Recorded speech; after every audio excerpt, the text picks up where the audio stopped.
Hello, it is I, SpoonyNin. How you doing? I'm back, baby.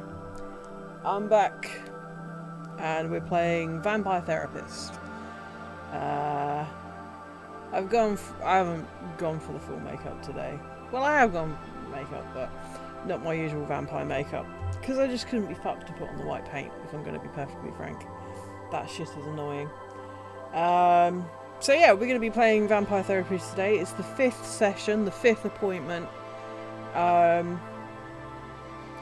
Ironically, or is it ironically? I am having to use certain techniques from this again because my brain done exploded. And yeah, I'm still feeling the repercussions from Tuesday, so take your mental health serious, people. If you feel yourself slipping, don't just say it's tiredness. Don't just try and squirrel it away and just go, no, I'll be fine, I'll be fine, I'll be fine. Just actually address the issue and go, you know what, I need help. I need to take 5. I need someone to give me a minute. Or give yourself a minute and just give yourself time to readjust and get your head back into gear, because unfortunately these things really do sneak up on you, and it sucks an amazing amount of donkey dick to the point where the donkey wants a refund, which is probably not the best way of describing that, but it's the way I'm going to describe it. So if anyone goes, but Jenny, why are you streaming if you're not feeling particularly well? Because I am streaming because this is a form of my therapy. This is something for me. This is something that I enjoy. This is something I think if I stop doing in the meantime, I would kick myself for not continuing, because I do enjoy coming on here. I do enjoy having a small community of people to whom I can talk to and talk shit with and make fun out of dick jokes and laughing at glitches in Skyrim and laughing at Gale getting his hand chopped off and other bits and bobs, which I've come to really love about this place. And to be honest, it's a really nice distraction from all the crap that's in my head. So, I mean, there is a possibility I may break down. I may have a bit of a teary moment. That's all very possible. Unfortunately, my mental state, the way I can describe it at the moment, is it's an active volcano. Not Vesuvius. We're not going to completely nuke an entire community. It's not Yellowstone, where if that goes up in a big explosion, we're all fucked. It's essentially... it's bubbling on the surface with minor vents producing spouts of lava. And those spouts of lava are causing the issues. Yeah, I think that's the best analogy from my mind. Well, actually, no, there's several analogies from my mind. And one day I might actually make a video trying to describe my mental health and how I view my brain and how everything works in it. Because sometimes I think I want people to understand what's actually going on in my head when these things happen, because I was talking to someone today about it, and with mental health, you can't see it, like, unless you know the person and you can see the changes all the time. You can't see it. It's not like a broken leg. It's not like a peanut allergy or anything like that. You can't see the physical symptoms as like blood gushing out of a wound, for example. But in my mind, there is something gushing out. And so trying to actually come up with an analogy which people can understand and see how my brain works it's somewhat difficult, because the mind and cognition and sentience is a very difficult thing to describe or to show in some kind of visual format. There are models, there are various different things, but none of them are true for any one individual. We're all, as Monty Python says, we're all individual. I'm not. So, yeah. So if anyone says, why are you streaming? This is a form of my therapy. This is something that keeps me connected to people. This is something that keeps me grounded. I have to have something that I enjoy that keeps me going, because if I don't have something that keeps me going, I will go down a darker path, and I don't want to go down there. Sorry, this is a bit heavy for a start of a stream, but I just want to be honest with you guys, because I don't see the point in not being honest about it.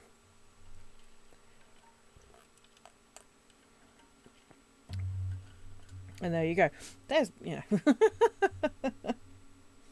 Because I like streaming. I like talking to you guys. I like interacting with Doom Hippie and laughing about glass cannons and housing and other wonderful things. And I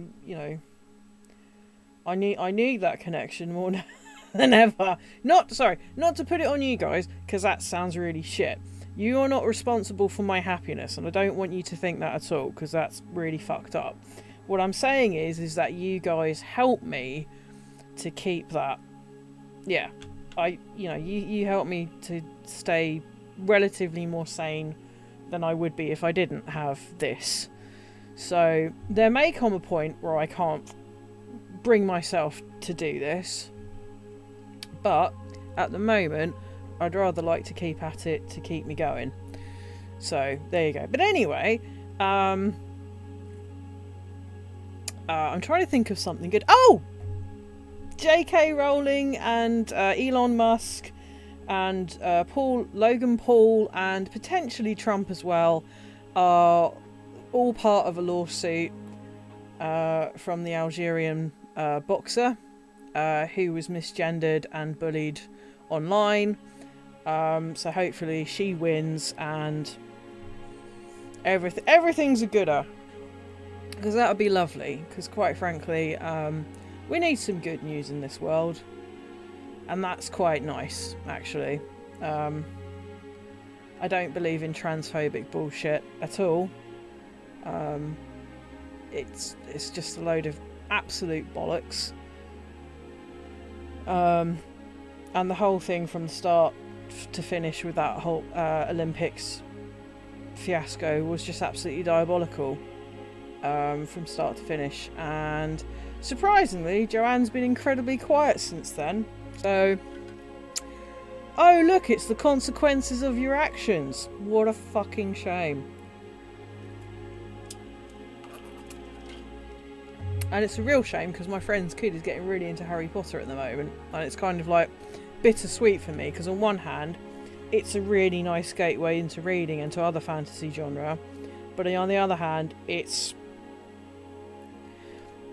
it's at this precise moment in time you can't really separate the art from the artist, which is a fucking shame. But anyway, again, we're getting really deep into things and I don't mean to, so let's just all have a laugh and look at sexy German Matt Mercer goths and sexy Matt Mercer Irish priests, because apparently that is a thing now, which is great, and I'm all for it.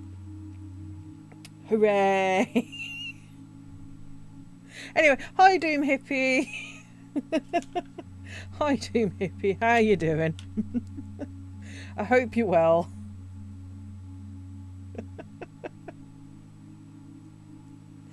I hope you're doing good, and I hope the weather has been treating you well. It's quite windy here in Cambridge, and that's not because you have pizza. Well, there you go. Pizza is the source of all goodness. Do you know what? Actually, when I was having my crappy period yesterday, it's pissing down here. Yeah, I think it might piss down here later, to be honest. There was a thing on. I think it's probably TikTok. It's usually TikTok. If you're having a really shitty day and someone's been an arsehole to you, just remember there's potatoes. There are potatoes in the world for you to eat. There are potatoes waiting out there for you to devour in any shape or form that you wish. And as stupid as it is, but not really stupid, we shouldn't disqualify the good from that statement. Potatoes are a source of life. Fucking curly fries, exactly. Curly fries. Potato gratin. Oh, fuck me, I could kill for a potato gratin. Oh, creamy potatoey goodness. Fuck yeah. And it sounds fancy because you have to say gratin. There's a kind of potato for everyone, exactly.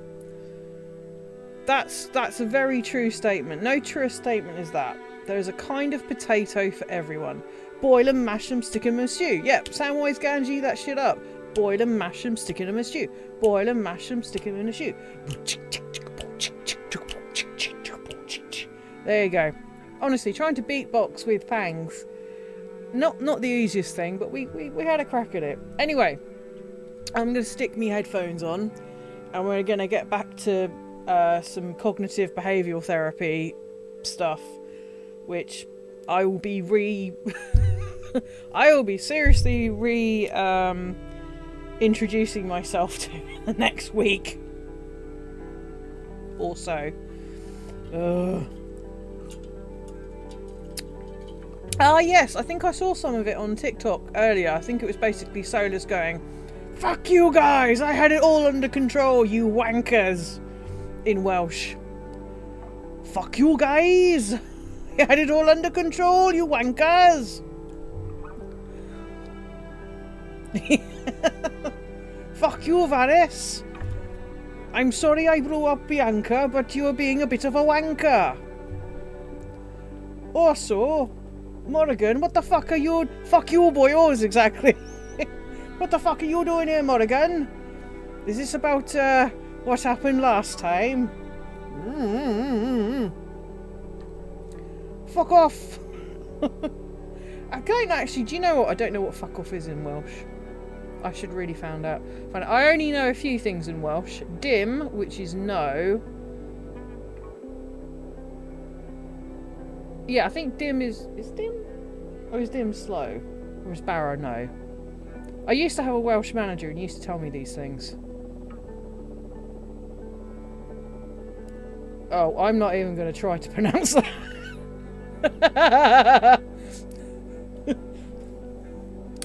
Oh. Actually, that's a good point. Oh, cooch.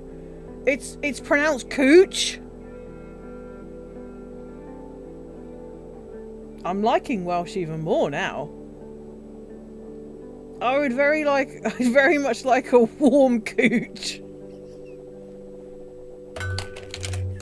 See? You're making me feel better already.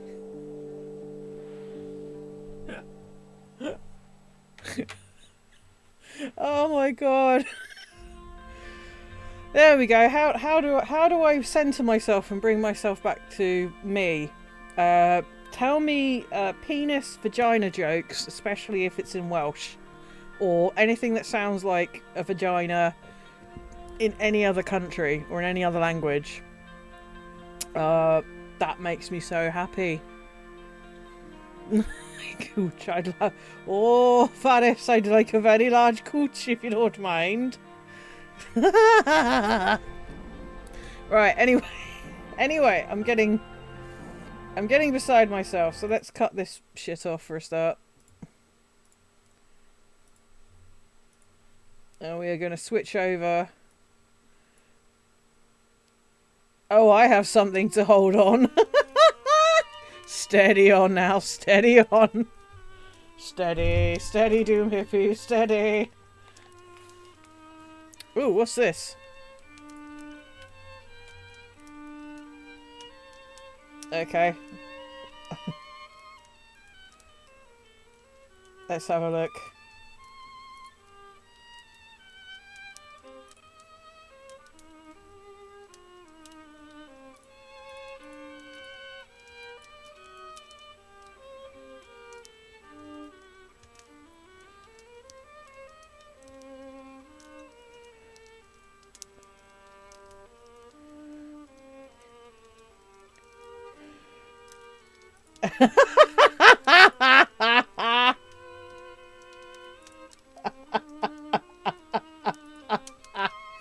Yes!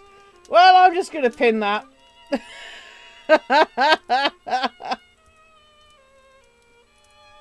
Because that's amazing. That's amazing.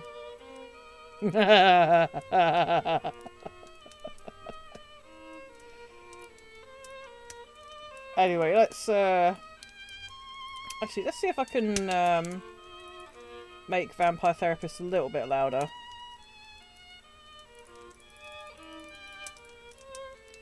There we go. Oh, that might be a bit too loud.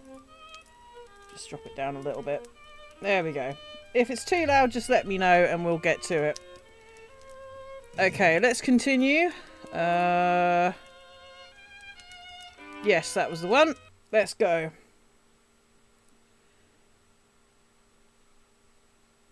Oh, I'm so excited. Ooh-wee. I just can't hide it.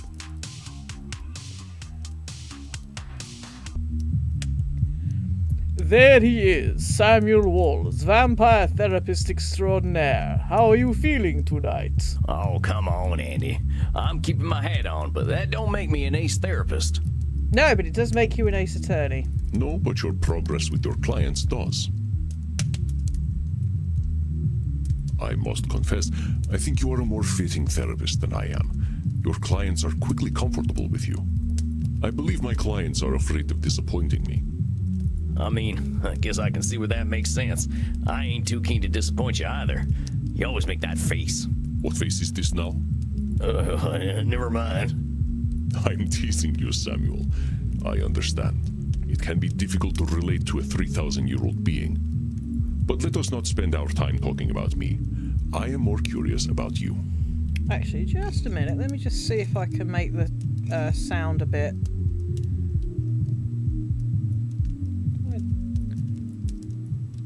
Drop the music down just a bit. Voice volume.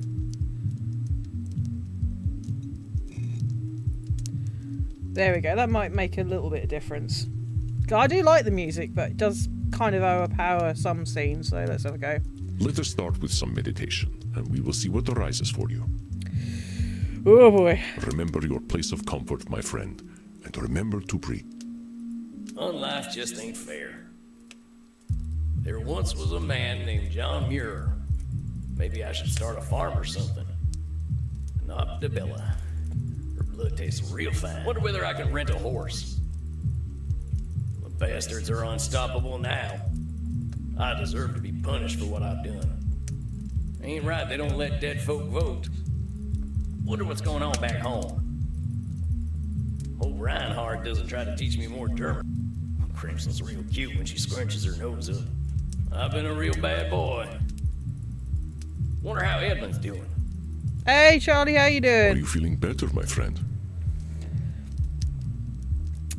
I'm hanging on in there, thank you very much, Charlie. Yeah, I think I'm more in tune with my own thoughts these days. I am delighted to hear it. What sorts of things came up for you? After our last session, I can't help but think about my criminal past and how I was pointing fingers everywhere but at myself. The universe dealt me a bad hand, but I played that hand poorly. I got abused, and then I abused other folk. I guess that's only fair, so yeah, I can feel bad, but maybe the universe was just evening itself out. Aha. Samuel, I know that when we both have suffered and caused suffering, it is tempting to blame the fates. But this is dangerous, a sort of cosmic control fallacy. If we expect that fate will reward and punish fairly, we are bound to be disappointed. Yeah, that's true. I'm good. Please have a look at the link at the top, Charlie, because that will make you laugh. If you're having a shit day, my friend, Doom Hippie has provided us with cannon fodder. Oh, cheers, dude. Yeah, there's going to be definitely some vampire shenanigans, I tell you what. We are immortals, Samuel. We live long enough to see old grudges die, and the judgments of our generation replaced by another. So in the grand scale of time, how can any judge fairness? Dang, that's a real good point, Andy. But a depressing one, honestly. I was never a man of faith, but walking in them woods for so long, seeing so much nature, so much life and death, I started to feel a kind of flow to the universe, you know? I understand, Samuel. I am not suggesting that you deny any kind of spiritual faith you may have. It is fairness that is the fallacy. If we cannot define fairness, we certainly cannot expect it. Yeah, I think I see what you mean. Dang, another cognitive distortion, huh? No one ever said being human was easy. Yes, this distortion is called the fairness fallacy by mortal psychologists. Let me give you a few statements that might have examples of the fairness fallacy, and you try to find them. I work hard to ensure my club is dope because I believe in earning my good reputation. Hey man, like, maybe it's good karma and maybe it isn't, but I just like to put out some positive vibes. The great vampire banker Count Van Gelder has been an entitled prick for 6 centuries. It's only a matter of time before he gets what's coming to him. I think I heard of this fella. He was one of them vampires pulling the inflation strings during that coronavirus thing, right? Okay, there are things I wish to say about certain MPs, but I cannot say them. Well, I probably could, but I get in trouble. Possibly for defamation, so let's not, shall we, and just say I did. They say he caused the Great Depression back home, too. You're right that he's acting like a prick, but the universe ain't accidentally gonna make him fall on a wooden stake. You are correct. This is a fairness fallacy, and a bit of wishful thinking. You really don't like this fella, huh, Andy? He is a 600-year-old investment banker. He's tried to summon demons, and even they refuse to spend time with him. You know it's bad when demons like, yeah, no, I've got to wash my my tails. Sorry, can't come up and play. Yeah, and he's ugly too. Let us not descend to his level, Samuel. Oh, sorry. For you would never reach the bottom. Why bother being kind to mortals? Plot twist, he's the next universe client. only Oh, fuck punishes me, that would be kindness. terrible.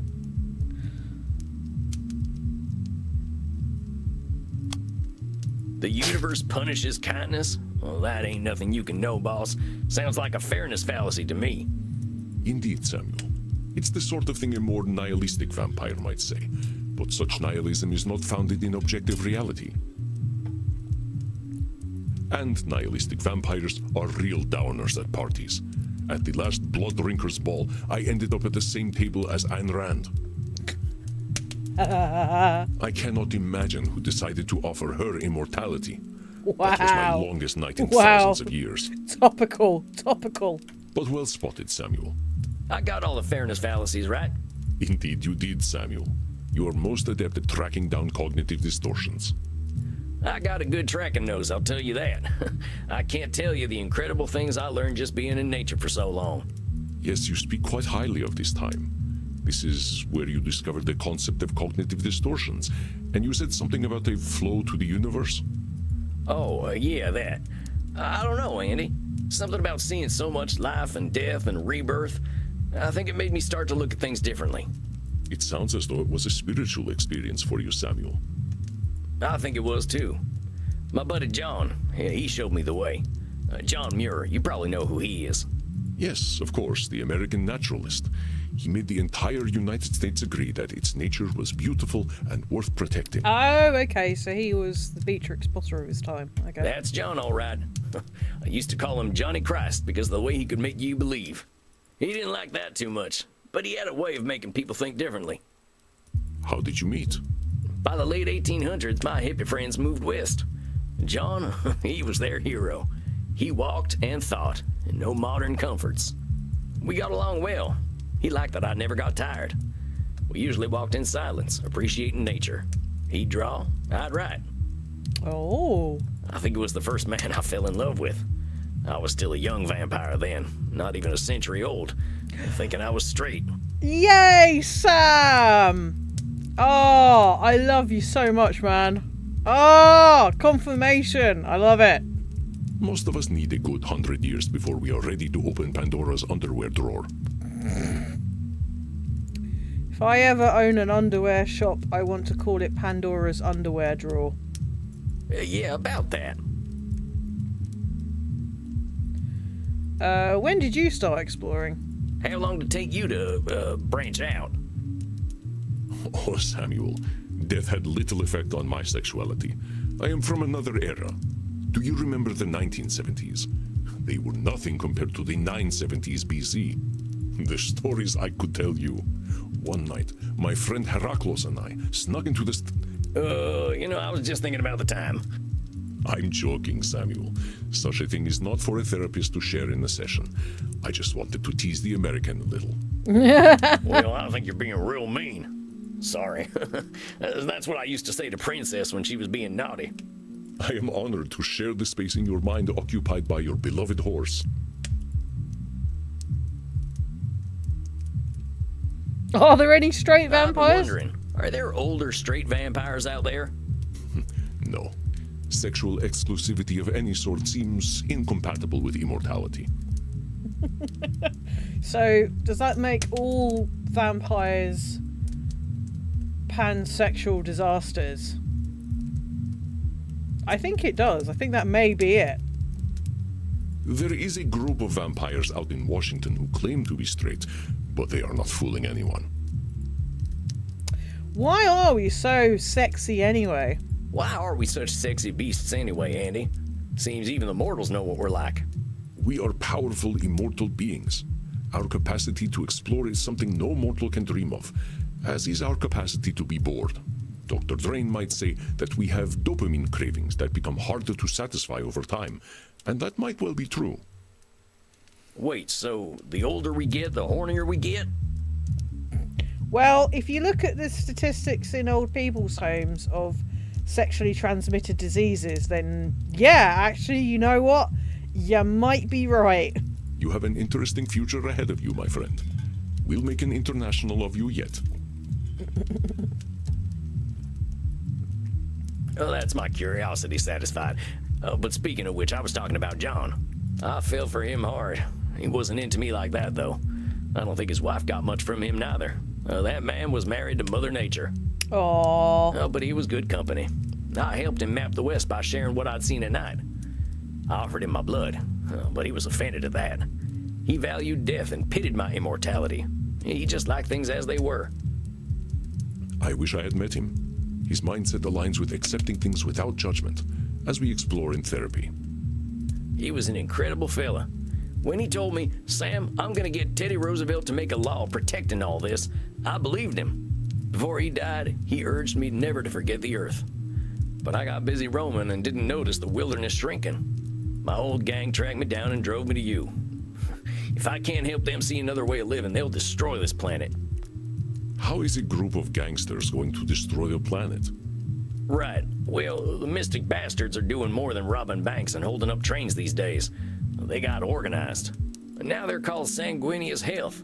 They're a health insurance company. Oh, Folks Lord. their blood, money, and hope.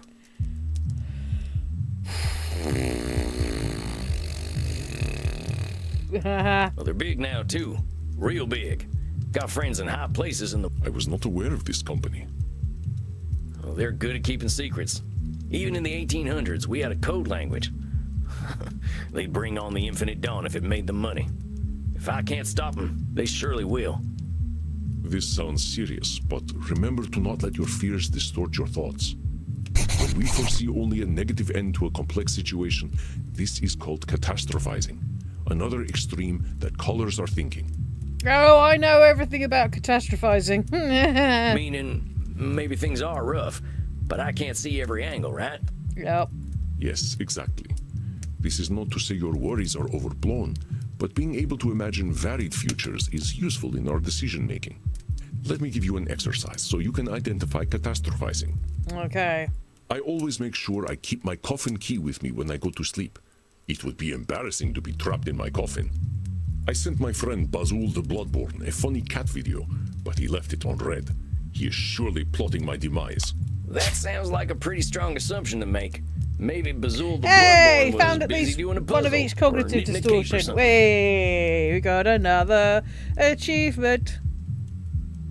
You are so wholesome, Samuel. I think I know what Bazul was doing, and it was not knitting. It could have been countless things, so you are correct. It is unlikely that he has left me unread out of malice. It was a really good cat video, though. I will send it to you later. Oh, you never responded to that funny video I sent you of the horse pretending not to like carrots. That was a good one, huh? Oh, I will have to remember to examine it later. I don't think he watches any of my horse videos. I saw a rat in my club the other night. The health inspector will certainly shut us down and expose me as a vampire. I don't think one rat showing up at your club is gonna make the health inspector take you down, boss. Oh, don't talk to me about rats at the moment. I mean, the rats were some of the cleanest things at a few saloons I've been to. You are correct. That was some clear catastrophizing. I have not seen a rat here ever since I hired Bert. I can't say I ain't had a rat-eating phase myself. Oh no, Bert eats everything. He's kind of like a vampire goat. I do not know how he does it. Bert's fucking amazing is how he does it, mate. I guess Bert could eat the health inspector, too. I think they know better than to get too close. Oh no, I am trapped outside during the day, and it is the middle of summer. I shall burn to ashes.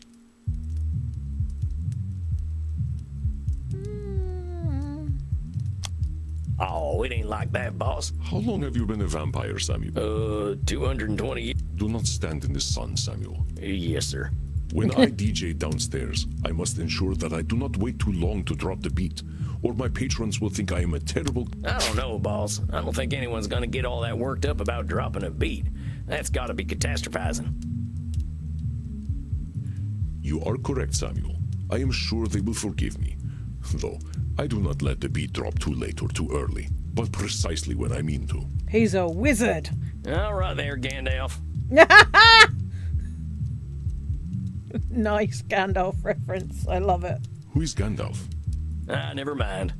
I think I get what catastrophizing is now. It's just hard to see other angles when I see how powerful my ex-gang's gotten, you know? But I know them. Well, they're just like I was. Maybe they've gotten better at being evil, but I get where it comes from now. That's why I feel this responsibility to help them. Now, I know that's a control fallacy. Maybe I can't help them, but I do want to try. Wanting to guide them out of the darkness is not a cognitive distortion, Samuel. It is a noble aim, truly. Aww. I'm just not sure I can do anything. I'd probably just make them worse. That sounds like catastrophizing to me, Samuel. I believe that you will help some and be unable to help others, or some may not be ready to be helped. I reckon you're right. I gotta take things as they come. Just follow that flow of nature. You are doing exceptionally well, Samuel. I have seen your clients slowly changing the way they look at themselves. I don't know, Andy. Seems like there's a lot of work to do. There always is. That we will have work to do is one of the few things we can truly expect. Oh, yep. Well, I surely hope things keep going well. I am not a man of faith, Samuel, but I do have faith in you. Aww. Oh, gosh. Come, let us wind down together. Perhaps you'd like to play Settlers of Wallachia with me? That sounds like the kind of quiet evening I'm looking for. Come then. I will set up the board. Oh, they get to play Settlers of Wallachia. Walla, bing bang. Good evening, Samuel. Okay. I hope you're feeling good about tonight. Honestly, yeah. I think Dr. Drain's starting to accept himself. That's what this is all about, ain't it? Ah, Dr. Drain. Indeed, Samuel. There will always be room for self-improvement, of course. None of us are perfect, and none of us are irredeemable. I reckon so. Whoever shows up tonight, I'll give him that same benefit of the doubt. You are a wonder, my dear. What distortions do you think you'll focus on tonight? Okay, should statements are a big one. Disqualifying the positive, definitely.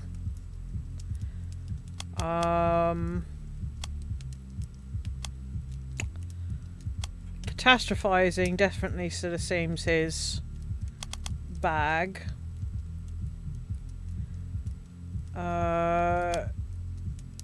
Control fallacy.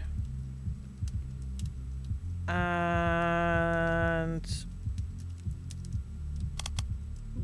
I want to say labeling. Let's save that, because I could be wrong. Oops, went a bit too far. I think these are the ones that are likely to come up. They all do, one way or another. We are wildly irrational beings, my friend. But I will leave you to Dr. Drain. Oh, okay, that. Okay, let's have a crack at Dr. Drain, right, shall we? I think I'm ready. Here it comes. Hello, darling. Oh, Miss me. bugger, it's Lord Luridus. Oh, great. Strap yourself in, lads. This is going to be a fun one. Oh, boy. Look, are we going to have a civilized meeting this time, or are you going to break them fangs out? I'm going to do exactly what I want to do. And you know what? You're going to love it, American. So lay your cares and your underpants at the door, because Lord Luridus is here to take you away. Boundaries! I guess Dr. Drain's back on the stuff again. Why don't you ask the little worm yourself? Oh, Doctor, your master summons you. Hello, Sam. Oh, fuck me, okay. Oh, have you not seen his alter ego yet? Oh, yeah. Lord Luridus is, yeah. What's going on here? Why is Lord Luridus calling himself your master? Because that's what he is. You've helped me accept that, curse you. Oh, forgot. That's not quite what we meant, but never mind. Whoa there, compadre. How did I help you accept Lord Luridus as your master? That weren't ever a thing I encouraged. You were correct. I was approaching my issue unscientifically. I thought I could restrain him forever, but I was suppressing my vampiric needs. Yes. I had to accept the scientific truth. I am not nature's master. Nature is the master of all. To fight that reality is folly. Now hold on there, cowpoke.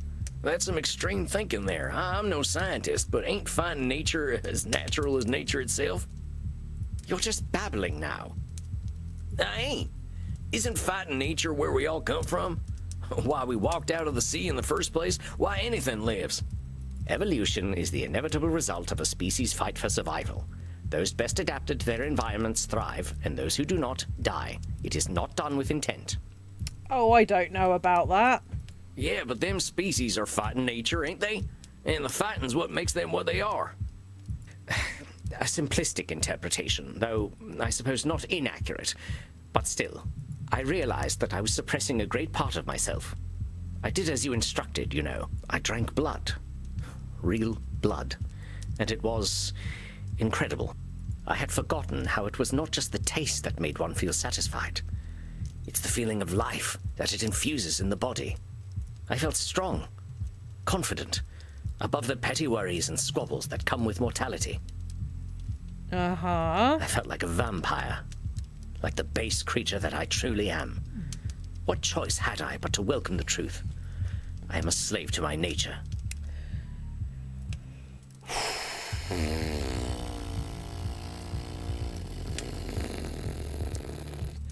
Okay.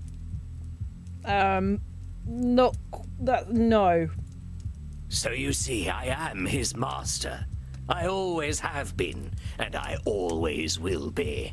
Just as I told you, therapist. The same dark master lies within you. You know this, don't you? I can see him behind your eyes. Oh yes, you cannot hide him from me. You cannot hide the blood, the screaming, the power you felt when you stripped the life and dignity from those pathetic mortals. Okay. I know your thoughts, my leather-bound friend. I know what you crave. Lie back, and I will give it to you. You poor, pathetic creature. You cannot even accept my gifts, can you? You wear the American flag as your chastity cage. You know, I think I'll pick up one of those at the sex shop on the way home. I wouldn't want the dear doctor using my beloved equipment. You really think you can dominate him completely? Well, that's a control fallacy, amigo. Dr. Drain tried to shut you out and couldn't. You can't shut him out either. I don't need to shut him out any longer, naive fool. He has accepted that I am his true nature, and that I will always know what is best for him. Look, put Dr. Drain back on. I want to get his take on all this. But of course, talk to him all you like. He's a good boy now and knows what's best for him. Uh-huh. Doc, what's going on here? This ain't you. You're maybe the most motivated fella I ever met. Lord Luridus ain't who you are. Don't you see, Sam? He is who I am. When I drank that real blood again, I knew it. I felt him. Every time I indulge, he will take over. Now hold on a minute there, Doc. It sounds a heck of a lot to me like you're giving up control to Lord Luridus. If you're doing that from the start, you're going to be proven right. You're 400 years old, compadre. I think you can handle that guy. Can I, though? Can any animal overcome its base, necessary instincts? It's just... I wish that Lord Luridus were not a natural outcome of my vampiric needs. It isn't fair. I have worked so hard to overcome our curse. Don't I deserve a better nature? Dang, that fella looks pretty down. What can I do?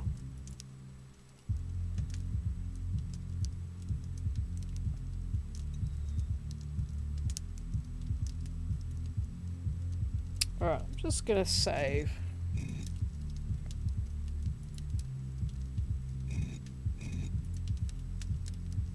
Partner, I gotta pass on a little cowboy wisdom here. And that is, a horse is a horse. Of course, of course. Good God. I think my brain just succumbed to age and rotted out of my head. If that is cowboy wisdom, I shudder to imagine what cowboy ignorance is. I'm serious. Tell me, Doc, what is a horse? Equus ferus caballus, an ungulate of the family Equidae. Herbivorous perissodactyls, they... No, I didn't say classify a horse. I asked what is a horse. What do you mean, what is a horse? I'm asking just that. Don't describe it, just tell me, what's a horse? What the hell are you saying? A horse is a horse. Of course. I'm sorry, when is the sunrise today? I think I should like to meet it. And what are you, Dr. Drain? I'm a vampire. And a vampire is a vampire. Of course. So what would you tell a friend who's feeling bad about being a vampire? I would tell them that it is ridiculous to feel bad about what they are. Well, let's soften that up a little.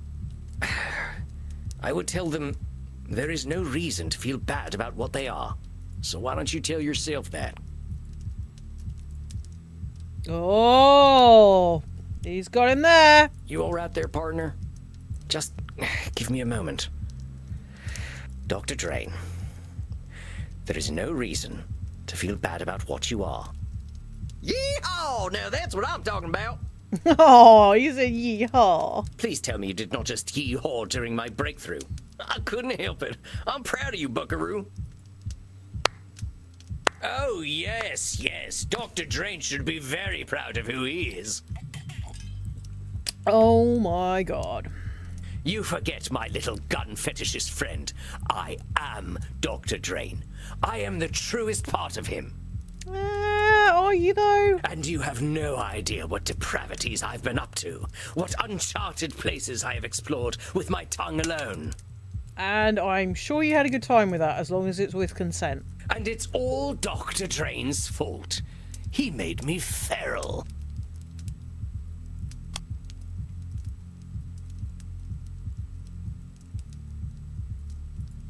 hiding behind that feral labeling. You're using it as an excuse for the things you do, which is just how Dr. Drain uses you. I ain't sure there's even a big difference between you two. Oh, fuck off! I'm not Dr. Drain. Dr. Drain is me. You know why he loves it when I take over? Oh, he's starting to talk like Dr. Drain instead of Lord Luridus. Because it feels good. He knows that. Okay, now because he's he back to feels it. that delicious blood euphoria. It is because that is what he is meant to feel. No, you unfuckable wretch. Dr. Drain should not be proud of me. Excuse me, quite a lot of people have tried to get into this cowboy's pants. I'm sick. I'm twisted. I am a filthy motherfucker. Or I would be, if she weren't long dead. Actually, I wonder where old Mama's buried. Dude! I get what you're trying to do. You're trying to get Dr. Drain to feel bad by using them labels. How's he ever gonna come to terms with you if you're making yourself so gross to deal with? Oh, perhaps you're not as stupid as you look. That's exactly why I call myself those incredibly accurate names. That's why he fears me. That's why he will always be my slave. He cannot bear to be associated with me, and yet here I am. Maybe not for long. You know, he thinks his mother died of old age. But you know what I think? I think she died of shame. Because she knew I was her real son all Oh along. yeah, Lord Luridus has a mouth like a ancient Roman latrine. Oh, admit it. You know what Dr. Drain is. No matter how great a scientist he may be, Dr. Drain is a creature of pure shame. That is the essence of his being. That is what makes me so strong.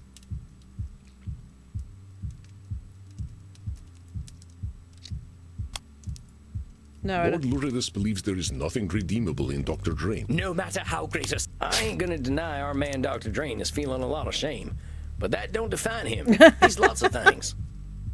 Well, that's no true. I mean, to be fair, so do I. If I'm going to be honest, I do have a mouth like a latrine, but I try not to. Sometimes, in polite company. He's dang smart. Incredibly knowledgeable fella. He's pretty funny sometimes. Got that real British type of humor. And he's real determined. I ain't never seen anyone work toward a goal like him. He's a hell of a lot more than shame. Do you remember how I told you I didn't have a gag reflex? I believe I might have been wrong. Why, I believe you've inspired something in me. I can add a new sentiment to my feelings about your little doctor. Pity. Tisk, tisk, tisk. Such a shame. Now why must you deny the poor little worm? If he loves science as much as he pretends to, he knows that I am inevitable. It ain't up to you to decide what Dr. Drain should or shouldn't do. All them shoulds were the thing that made him lock you up in the first place. They're what made him afraid and ashamed, because he was always thinking about what he should be or do. Of course, they were his own creation, but he cannot help it. He knows in his heart that he should... Lord Luridus, did I give you permission to speak, my little worm? I don't need permission. I just wanted to tell you something. Oh, he wants to tell me something. Well, go ahead, darling. Tell me something. I shall remember it when I'm shagging a football fanatic in a dumpster. Well, just make sure you don't get arrested, because, you know, a lot of riots been going around recently.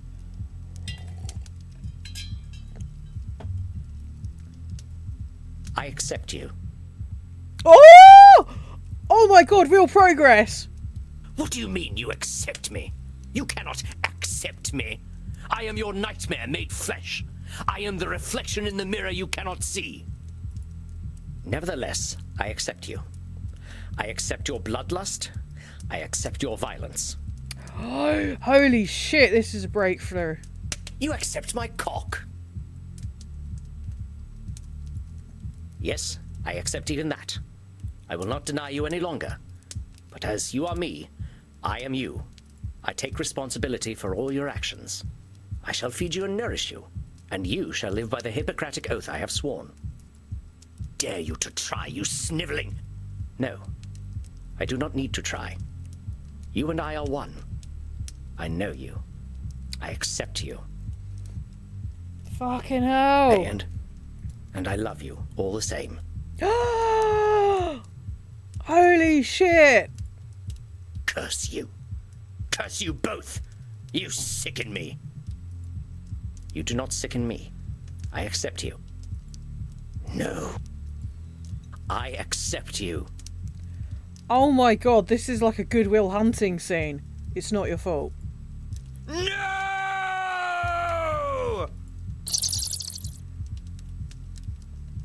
Oh look, he's a bit more rugged now. Oh! Are you smiling? Oh, this is good. Dr. Drain? Are you alright? Yes, Sam. I am fine. You look fine. I feel fine. It is a very new feeling. I'm not sure I know what to do with it. I can't believe I'm saying this, but do you want to go down and dance in the club? Dance? Dance. Would I like to dance? Yes. Yes, I would like to dance. Let us dance. I was hoping you wouldn't say yes, but let's go, partner. Ah! Ah!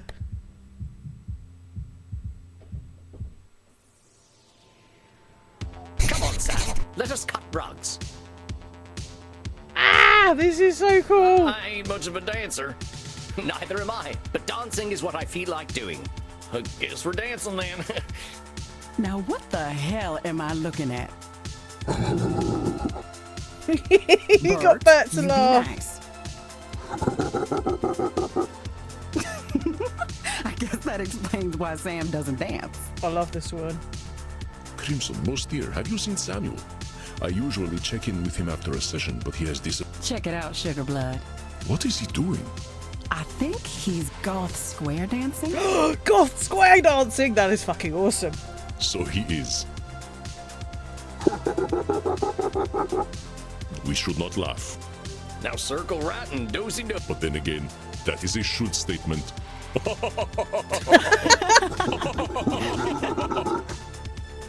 Oh, that's amazing. Oh, that's so good. The master therapist once again enters his domain. Good evening, Samuel. Right, I'm going to save that because that was so good.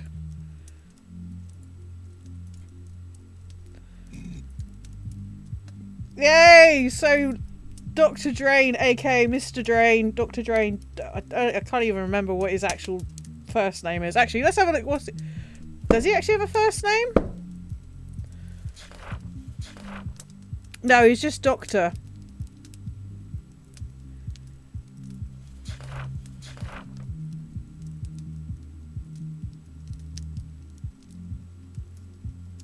We had a huge breakthrough with Dr. Drain today. He accepted Lord Luridus and all his needs. I think it's going to be smooth sailing from here on in. Ah! So good. Ah. Oh, come on, Andy. I'm just the right cowpoke in the right place at the right time. A cowpoke who has a habit of disqualifying the positive. It is ungracious to deny a compliment, my dear. You are an excellent therapist and an inspiring dancer. All right. That's enough of that. You are seeing Senora Deste tonight, yes? How do you feel about her progress? I don't know. That lady can really hold some grudges. I think she's starting to think about herself a little more, though.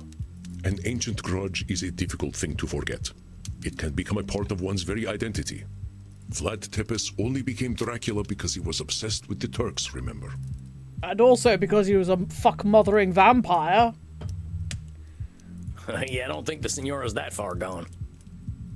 Do you feel you are prepared for whatever distortions she might bring today? Well, let me think about that. Okay, so hers is definitely control fallacy. Should statements. I'd probably say fairness.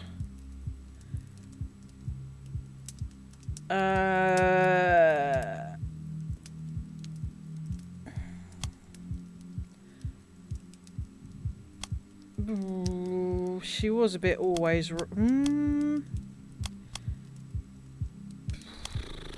That's more of a medi thing.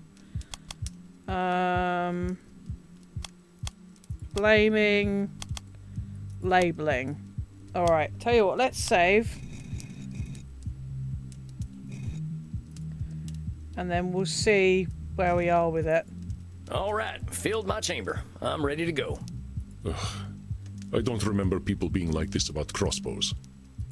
Well, you can take the cowboy out of the West, but you can't take the West out of the cowboy. So it would seem. Well, good luck tonight, Samuel. I will leave you to it. All right, deep breath, Sammy boy. Here she comes. Sammy! Sammy! Buonanotte, signora. Oh, boy. What? It's Italian. I thought I'd learn how to say hello to you properly. Buonanotte. Bonano. No. No, I cannot repeat it. Oh, but come on, he did try. I appreciate your attempt to speak in my language. Progress! But please do not attempt to do so again. Good evening. We'll do fine. I mean, he did try. Good evening, signora. I apologize. I am feeling delicate tonight. I don't blame you, buddy. I feel the same. What's going on, signora? The realization that I am merely a repulsive, angry old woman becomes disappointingly clear. It weighs upon me in more. Whoa there, signora. What's with the labeling? You think calling yourself names is gonna make you feel better? No, but perhaps it will help me accept reality, as you have been encouraging me to do. I never said anything about calling yourself nasty names. I am repulsive, I am angry, and I am old. They are not names, they are hard truths. It's looking at yourself in unkind ways, that's what it is. This can't be coming from nowhere, signora. What's the deal? Last time we were talking, you seemed to be feeling pretty good. You want to know why I am disgusted with myself? Here, look. Whoa, hello there. I knew it! I knew she'd draw Sam as a centaur! I fucking knew it! That's amazing! I fucking knew it! I know. It is terrible. What the fuck are you talking about? That's awesome! I wouldn't say that at all, signora. In fact, I think it's beautiful. I can tell you put a lot of love into this thing. It is an entirely juvenile effort. There is nothing redeemable about this rubbish. Oh, this hits too hard, especially when I started talking about my bloody artwork at university. Yeesh! Believe me, signora, I know horses. You're a heck of an artist. Then why do I feel nothing but shame when I look upon it? If I feel nothing but disgust, then it is disgusting. Oh, that's a good question. Don't judge your art based on how you alone feel. Feelings ain't reality, and someone else is always going to have another opinion. Yeah, that is true. It is really difficult when you're an artist, or if you do produce a work of art and you hold it up for scrutiny, or if you're producing a piece of art for someone else, you can see all the problems with it. You can see what you could have done better, what you would have liked to have done better. You can see that you've got your faults there, and you know that you can't easily change them without putting more and more work in. It is one of those things that even Degas suffered. I remember being taught about this in university, that Degas had a nasty habit of, I think if I've told this story before, forgive me. But one of the stories is that people who used to buy Degas' work actually got to the point where they used to chain the work to the wall. Not because they were worried about people stealing it, but it was because they didn't want Degas turning up and going, you know what, I'm still not happy about that leg. I really want to change that leg. Because people were just happy with the painting as it was. They loved it. You know, I think a few of them just went, you know, if it makes you happy, we'll let you have a crack at it, you know, have a little bit of a touch up. But no, he just used to keep coming round and just going, you know, I'm still not happy with that. I'm still not happy about that. So there is a point where you kind of have to let go and realise that, okay, that wasn't perfect. That's maybe not how you intended it to come out, but you can move on and then go and do something else and remember those mistakes. And it is and I this is Dr. Heal Thyself. For me, I find it very difficult to not hold on to those mistakes and wear them like weights around my neck, which is why I basically folded when I was at university. It was not a good time for me at university. I found it really, really difficult. I recently took up drawing thanks to Nico. Maybe next time we catch up we compare notes. Yeah, I can relate to trying new techniques and difficulty of implementing them. Yeah, it is difficult, and especially when you hit a block. It's one of those things with art. I mean, I've again not meaning to sort of hoist my own petard and blow my own trumpet, but I have sort of tried various different artistic expressions, and I loved art. I was very into art from a very, very young age. Very into figure drawing and portraiture and stuff like that. But I also liked acting, and I liked playing the fool. I liked comedy and stuff like that. So the thing is, I find it easier to take criticism and to, well, not necessarily take criticism, but to take in the criticism, the constructive criticism, if I'm doing something more active, or if it's something that I can actually like physically see, or if I'm physically doing it and actually change on the fly what I'm doing, because acting tends to be much more of a, I wouldn't say instantaneous, but it's a quicker process than art, because drawing takes an awful lot of time. It takes a fuck long of time, and you pour your heart and soul into it, and when you put it up for critique each week, and you kind of get demoralised. I used to fucking hate it. I hated those group critiques. It did not do me any favours at all. Especially when I when I was really struggling. So yeah, it is difficult to go, well, just don't see it from your feelings, seeing from other people's feelings. But at the same time, you especially at university level, or if you're doing a commission, you feel a pressure to produce something that your client would be more than happy with, and you don't want to let them down because they're paying you money, or you're paying money to get better and to push yourself, and you don't want to let people down, or at least I didn't want to let people down. So it's it is very difficult to sort of separate that and to just go, hey, you know what, next time I'll do better. Next time I'll do better. The thing I found difficult with, and again, I'll shut up in a minute, so I do apologise. The thing that I really find difficult is when people say it's okay to fail, but you're doing a course where you don't want to fail, because if you do fail, you get lower marks. But anyway, I digress. That was university, so let's continue on with Signora d'Este. You are indeed correct, but no one will see this insult to Chiron. Now, what the heck did you go do that for, Signora? No! I did what one should do with garbage. It is better that the world never see such horrors. Again, Isabella expects and demands perfection of... I did what one should do with garbage. It is better that the... Now, who the heck said you should go ripping up your art? Where's that should coming from? It is the destiny of trash to be discarded. What happens if we leave rubbish sitting around? My husband used to leave his filthy chicken bones everywhere. Wife, do not tell me what I should do. The dogs will clean it up. He invited maggots into my beautiful home. Are you suggesting that I was wrong to say we should have thrown away his disgusting refuse? Now come on, Senora. Comparing something you should do to be clean and healthy ain't the same as saying you should trash your artwork. If you want to see real horror, ask me to draw anything other than my gun.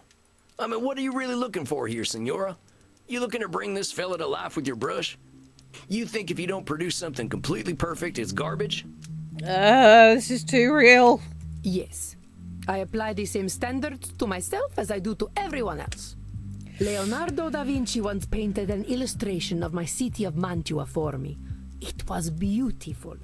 Leonardo had a mastery over art that modern mortals will never understand. But it was full of imperfections. The shape of one of the windows was wrong. The clouds looked slightly unnatural. I lit the painting on fire rather than let him embarrass himself. So why would I choose to embarrass myself?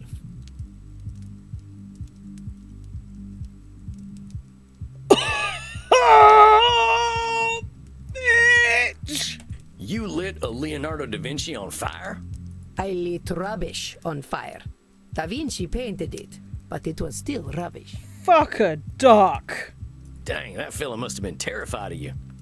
He was, though he had no reason to be. All he had to do was be better. It had nothing to do with me.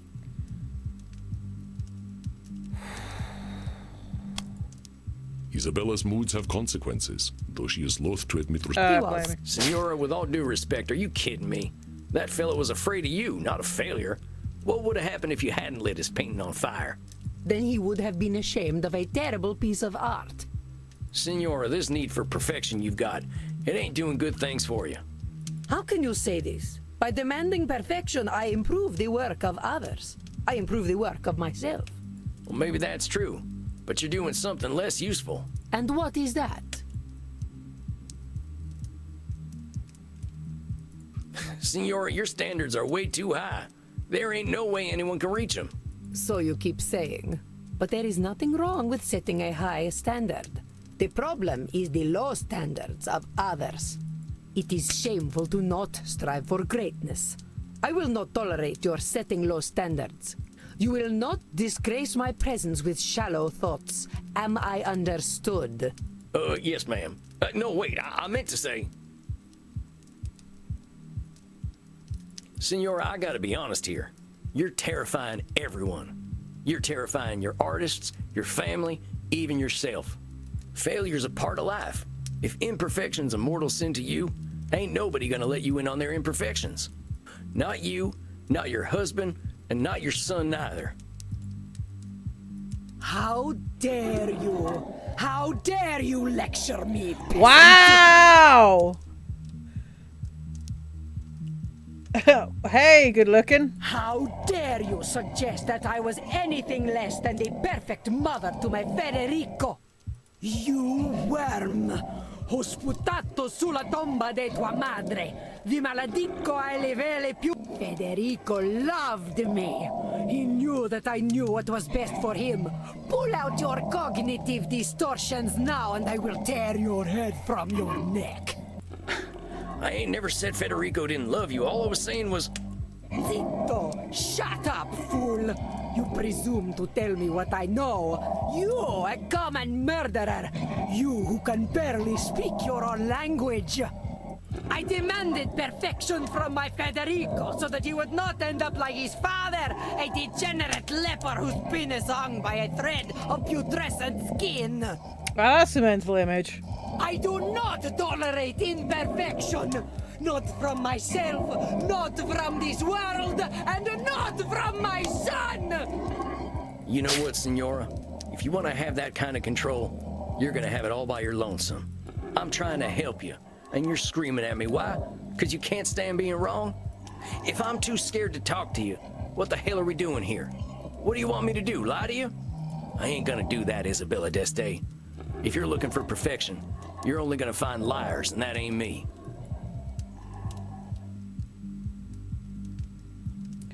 God damn. Actually, you know what? I'm just going to take a quick picture. Holy shit. Look at that. That is fucking terrifying. I'm sorry. I'm so sorry. I know you are right. Oh, Federico, what have I done? Hey, it's okay, Signora. He barely spoke to me when he came back from the Vatican. Every time I asked him how he was, he would say, "I am fine, mother." Of course he knew better than to talk to me. His father never did. No doubt it was I who drove them into the brothels. Isabella is assuming her husband's decisions were entirely to do with her, but he was a human with... Of course. I think that's simplifying things a little, Signora. Your boys made their own decisions. There probably were a lot of reasons they went to the brothels, but putting it all on yourself just ain't accurate.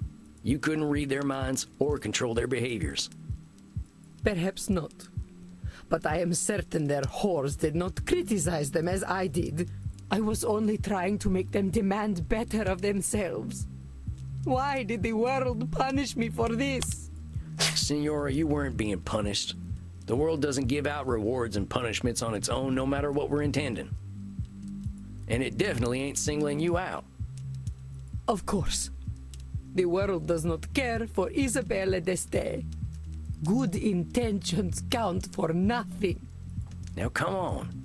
Signora, you're going to extremes again. Good intentions can be their own reward. Oh, Sam, you are a simpleton. A wonderful, kind, wise simpleton. Thanks, I guess. I read my Wikipedia page, you know. It was full of lies and slander. No doubt this is how history remembers me, with slander I have earned. I read that Wikipedia page too, Signora. And you know how I read it? The people are in awe of you. They call you the First Lady of the Renaissance, you know. This only proves that Machiavelli was right. That if one cannot be loved and feared, it is best to be feared. Yeah, well, Machiavelli said a lot of things. I think you're a little too down on yourself today, Signora. But here's what I think of Isabella d'Este.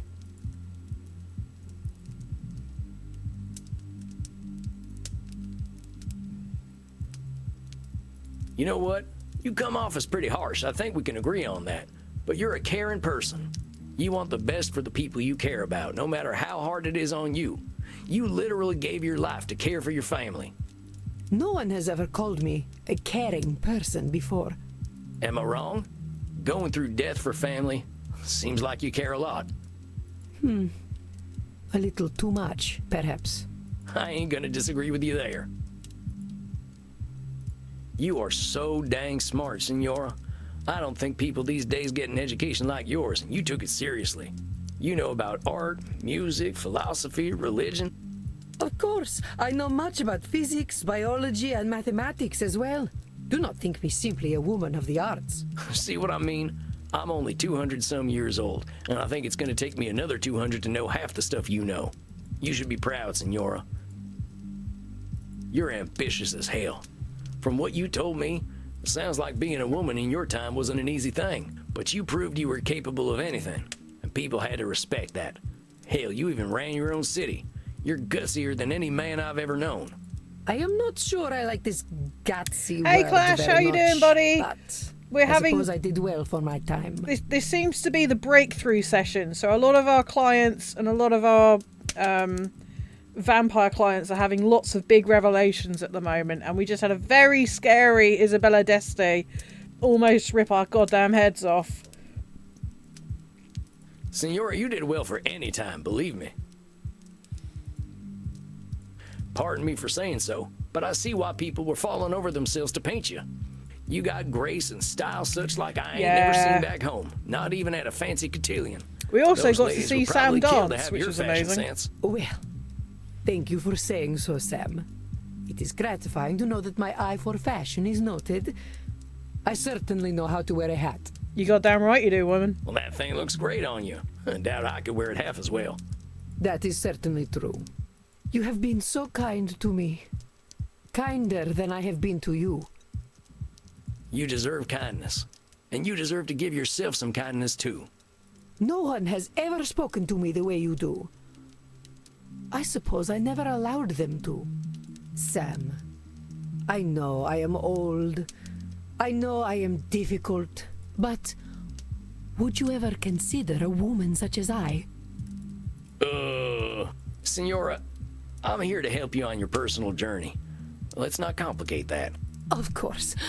I am just being foolish. I am so used to people being afraid of me that, of course, I fall for the first person who is not. Senora, I think if you can learn to give people a little room, they're gonna adore you. Yeah, we don't sleep with our clients. We do not sleep with our clients. We may dance with them, but we don't sleep with our clients. What if they see me as weak if I am gentle? What if my bearing was the thing that earned me respect? I do not wish to be discarded and ignored like so many women of my time. Woman, you're a 400... Actually, no, how old are you?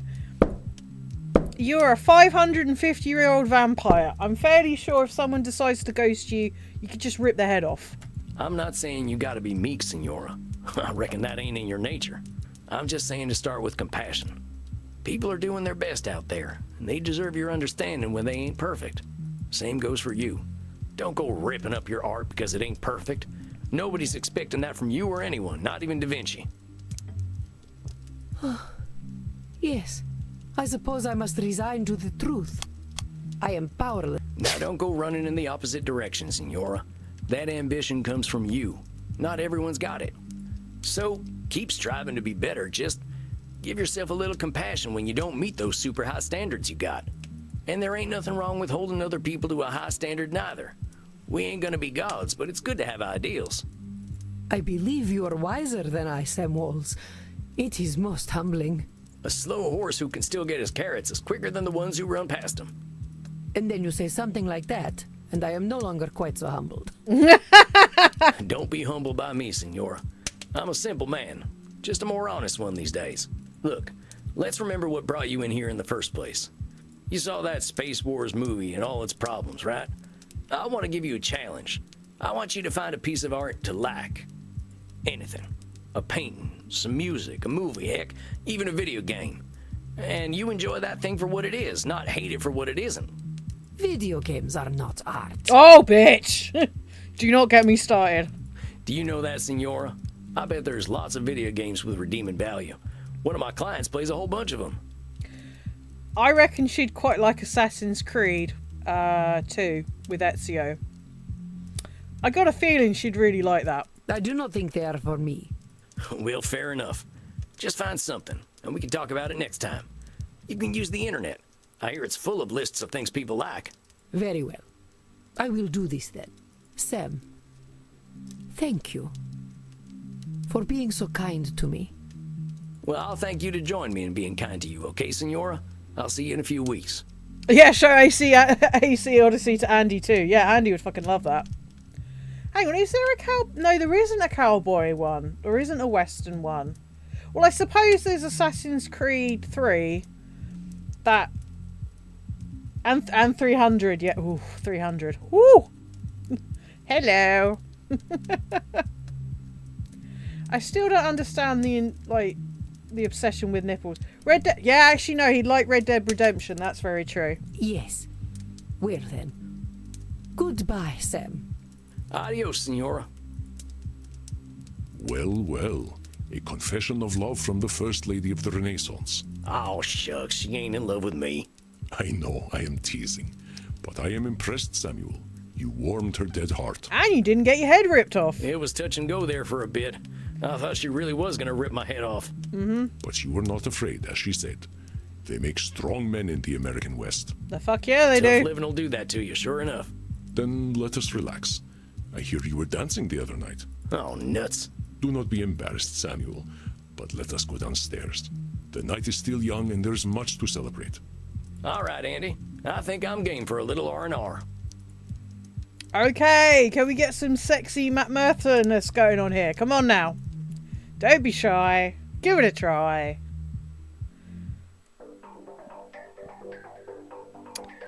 Crimson! Crimson, sweet sanguine. Tonight we are celebrating. I am pouring us all some shots. Verona Virgin 1492. A taste of a different time.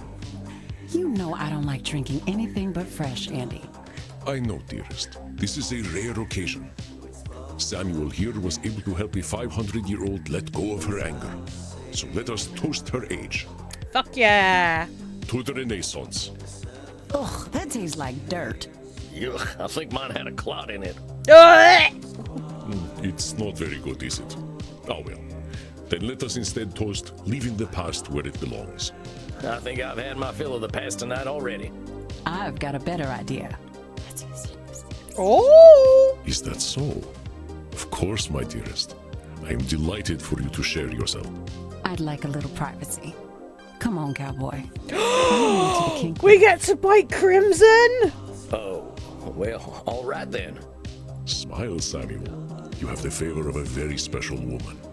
It has been too long since I tended my own bar. Go have fun. Okay, Andy, you have a good night. Hey, cowboy. Hi, Crimson. Look, handsome. There's a reason I wanted to get you alone. Wanted to pick your brain about something. Oh, okay. I'm hearing about all these clients of yours being stuck for hundreds of years, and I keep thinking, what if that's me? Oh, okay. I've been half dead for 20 years. But do I want it to be 200? Have you talked to Andy about this? Yeah, but he's 3,000 years old. 20 years to him is like a month. I'm getting a little jealous of your vamps, if I'm honest. They're all moving forward, but I'm stuck in the same place. I've got Andy keeping me alive, but I'm not sure I'm living. The way I see it, either I decide my time's up, or I decide to become a vampire. Ooh! So I wanted to ask, what's your favorite thing about living forever?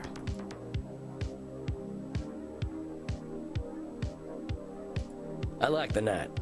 Mortals are so tied to the sun, they miss out on a whole nother world. The night ain't so hectic. We ain't getting messages at all hours because everyone else is asleep. We got time for reading, for art, whatever we like, really. Crimson, in the end, this is your decision. You gotta decide for your own reasons. I know. You're right, Sam. It's helpful to get a youngster's perspective, though. Now, are we gonna get to biting? Ooh! Oh, we're still doing that. Of course we are. Get in here, cowboy. Get to bite Crimson! Don't fuck it up! Yeah! That is something else. Not bad, cowboy. But you don't need to bite. Just let your teeth sink in next time. If your partner is relaxed, they'll just slide right in.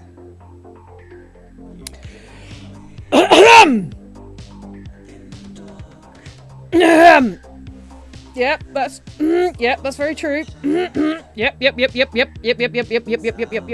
Oh, well, thanks, Crimson. I'll try to remember that. Woo! Bet you're pretty sleepy now, huh? Well, yeah, now that you mention it. Go get some sleep then, cowboy. It is so true. Hey, man. What was... Hang on. What was it someone said? Foreplay isn't just about getting to the main course. It is also the main course. It is the whole experience. Like, don't think of the start as just the shit bit before the good part, because it's not. It shouldn't be the shit bit. It should be the good bit. It should all be the good bit.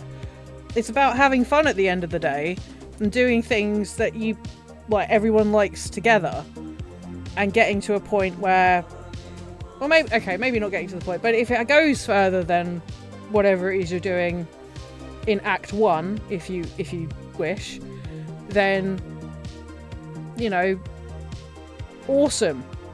You can still have a fun time doing that. Anyway, I digress. And Sam, thank you. Where else would I be? I'm glad to be of service, ma'am. You have a fine evening. Yay, we got to bite Crimson. I hope she becomes a vampire. She'd be an awesome vampire. I know it's her decision at the end of the day, and I understand if she wants to... Samuel, good evening. How is my ever-impressive protege tonight? let go. Looking forward to a night off, boss. I haven't heard from Eddie, so I was thinking about a nice hot bath. An excellent idea.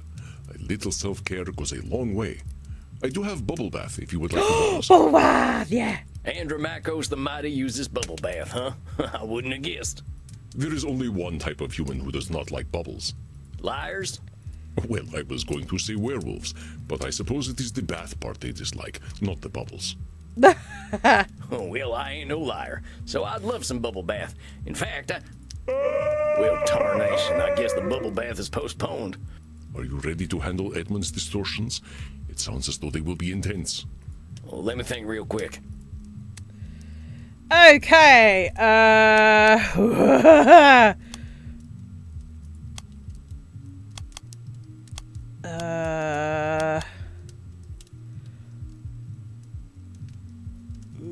labeling. Actually, maybe not. Control fallacy.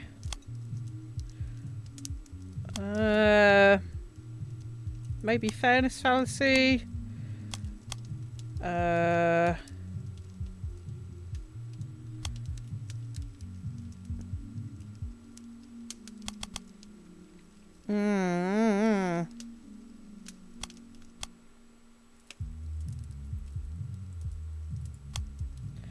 I'll say blaming. I think I got it. I suspect you have difficult work ahead tonight. I wish you the best of luck, Samuel. Okay. Thanks, Andy. Let's have a crack. Hold on, Sammy boy, here he comes. Okay, we've... Okay. What in the David Bowie fuck? Do you like my costume, Sam? I mean, it's good. Well, sure. Did you come right from that production you were talking about last time? Yes. I flew right here after the performance. I had to tell you how it went. So, how did it go? Oh, you should have been there. You could have seen how the audience reacted. No, I hate it. You're not a fan of clowns then, Clash? He's Pagliacci.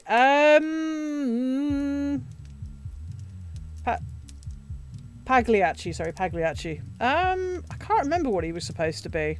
They loved me. Hey, well, that's fantastic, Eddie.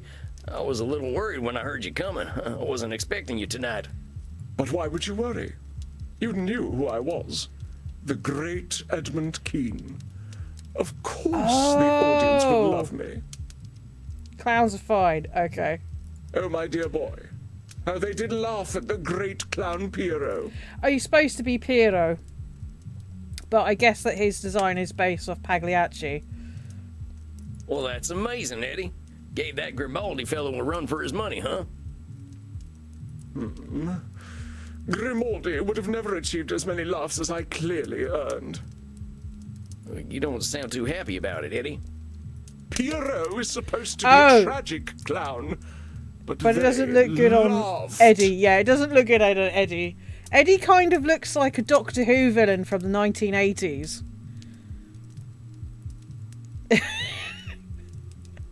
He kind of looks like a really effed up master. They just laughed and laughed and laughed. Oh, Eddie. They laughed at my heartbreak when my wife left me for a respectable man. They laughed when I held my dying child in my arms. They laughed as I succumbed to drink, damning God for not taking me. They laughed as I slit my own throat when 'twas no trick, for I am already dead. So you see, it was all very, very funny.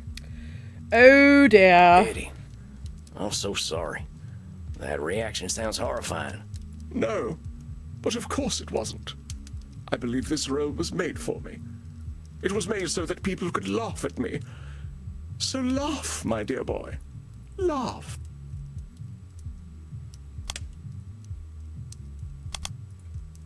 The part Edmund played is far older than he is. I do not think its writers could foresee his birth. No, but of course it was. The the part Edmund played is Oh, far older than... personalisation. Eddie, I know you're hurting right now. I know people can be cruel, but they ain't looking to be cruel to you in particular. That's one of them cognitive distortions. Personalization. It means... Shut up! Shut up, shut up, shut up! Don't tell me a fucking thing about cognitive distortions! Do you think I don't know what they are? Do you think I do not employ each and every one, every single moment of every single day?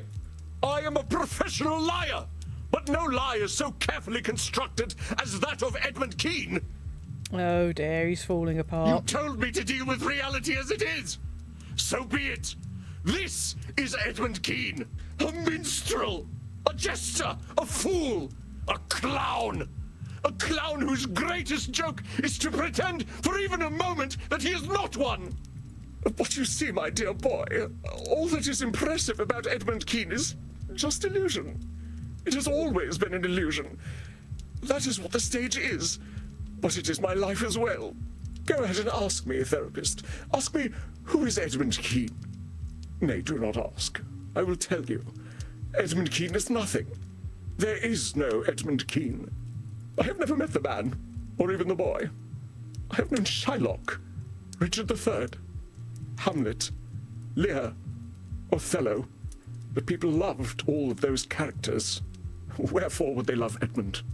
Edmund had to become a character as well, and I have played Edmund for so long that naught lies beneath. A hollow man sits before you. As other vampires have said, what is a man anyway? A miserable pile of secrets, a mountain of pretty lies. Don't you be bloody quoting Castlevania around here, Symphony of the Night, my lad. Don't you be doing that. You hear me? Don't you be you leave Vlad Tepes out of this. Eddie, that ain't true, and I'll tell you why.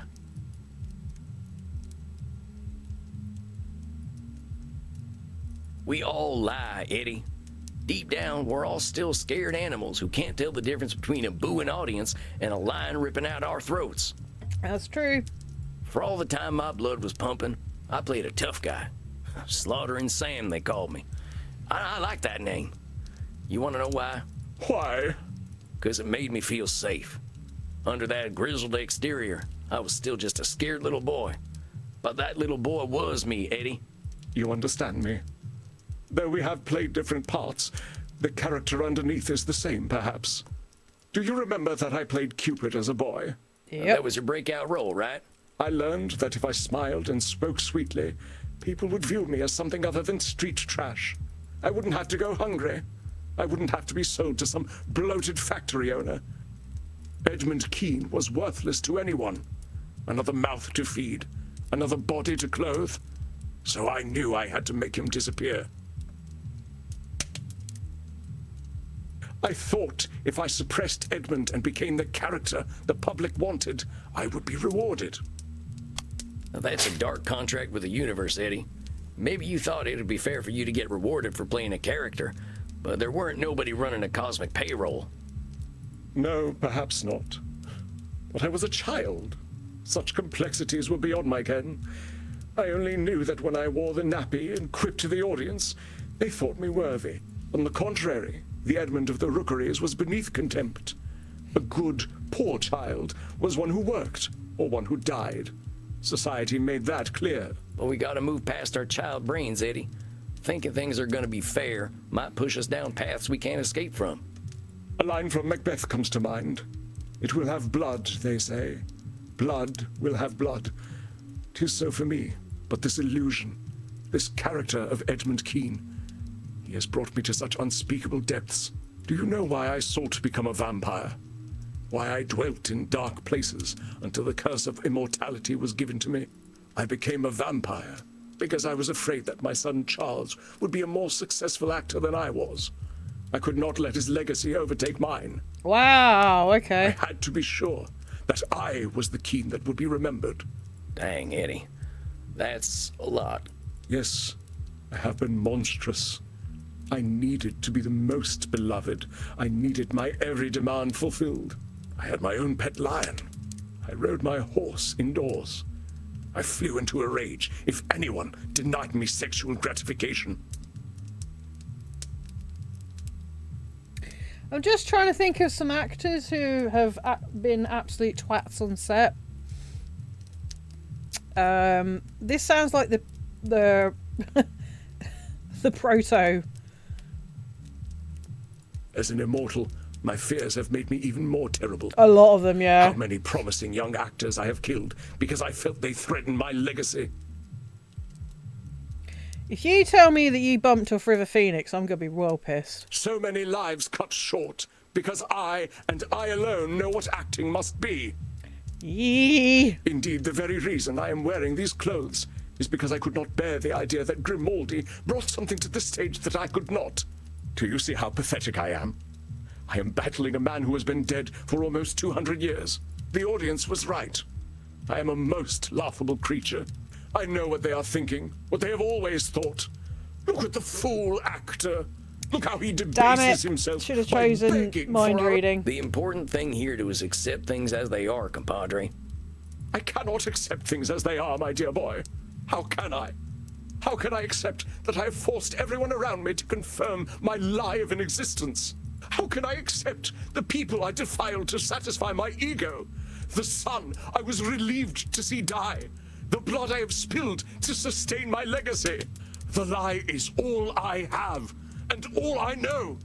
I have done such evil to protect it. So much is my poverty of spirit, so mighty, and yet with so many defects, in the vapor of my own glory smothered. No, my dear boy, what is done cannot be now amended.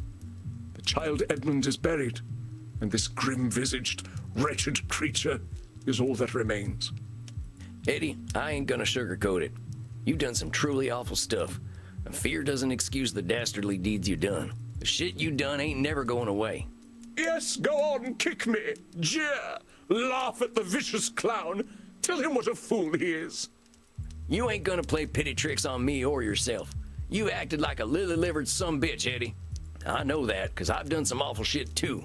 'Cause of my fear, I hurt scores of folks. Some strangers, some near and dear. And because of my fear, I pushed all that stuff down deep where no one could see it, just like you. I was too afraid to face myself. Once I didn't have a choice but to take Yeah, good look at get him, myself, Sam. my first thought was that I deserved to go meet the sunrise, because I'm a coward too. But there's something else we've got in common in addition to acting like yellow bellies, Eddie.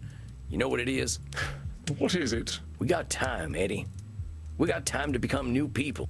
We got time to look at ourselves honestly and say, yeah, I've been a coward, but I ain't gonna be a coward any longer. So what'll it be, Eddie? You're gonna live forever. Will you do it as a coward or as a man? I don't know how to be a man. So you're giving up then? No, I cannot maintain the facade any longer. I am revealed to myself.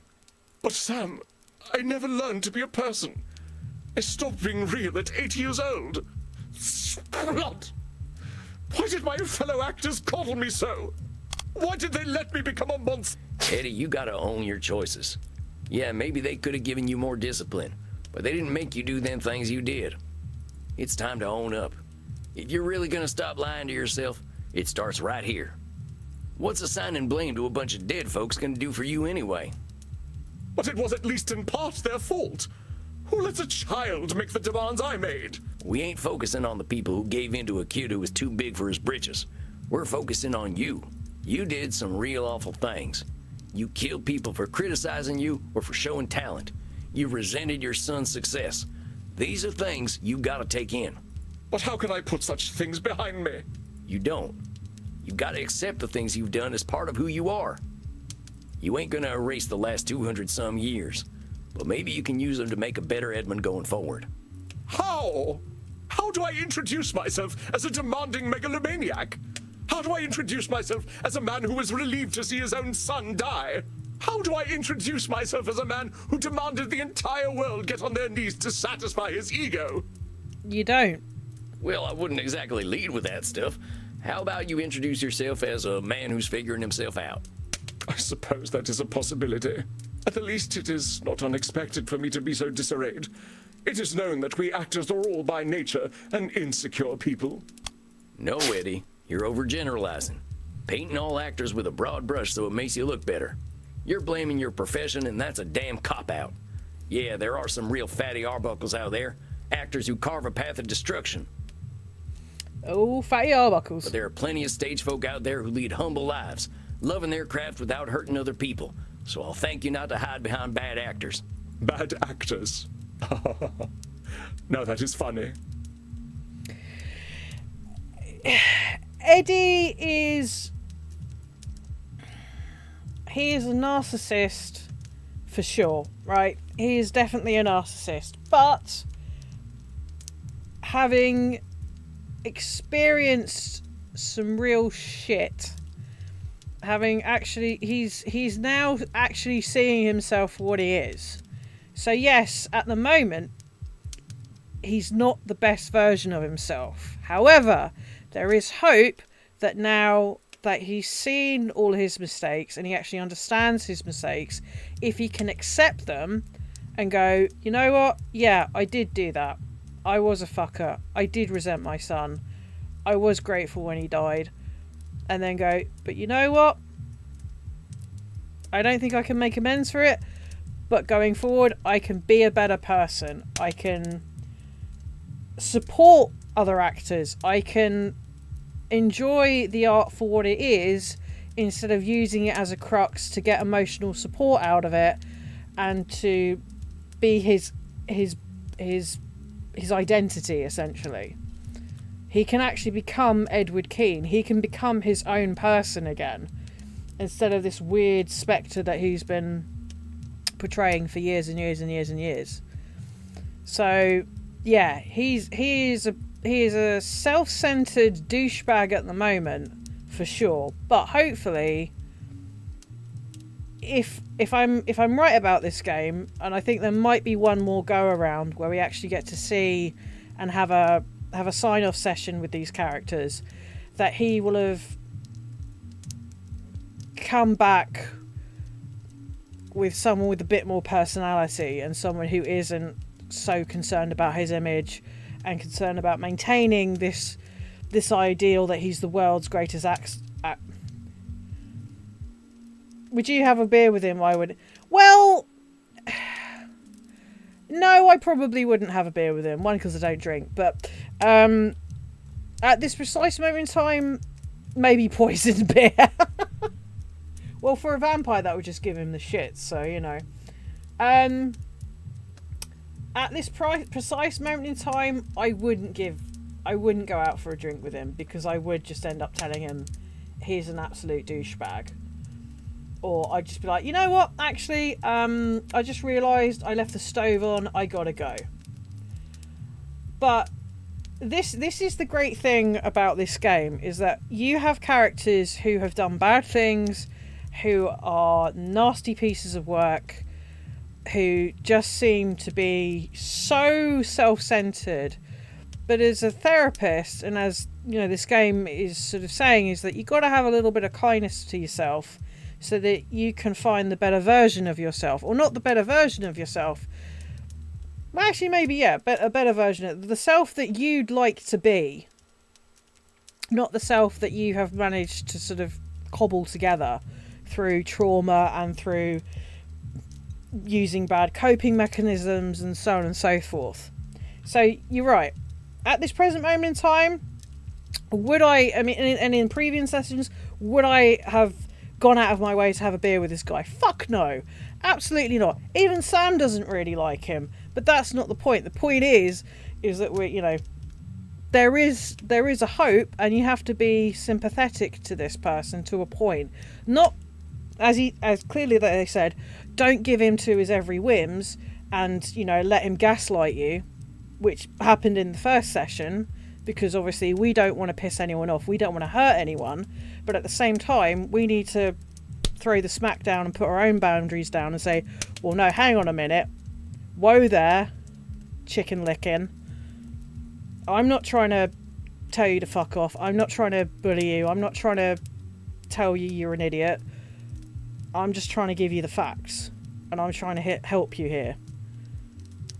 But this is a safe space, so if you want to fall apart, you fucking fall apart. That's the whole thing. But yes, Eddie at this precise moment in time is a bit of a douche nozzle.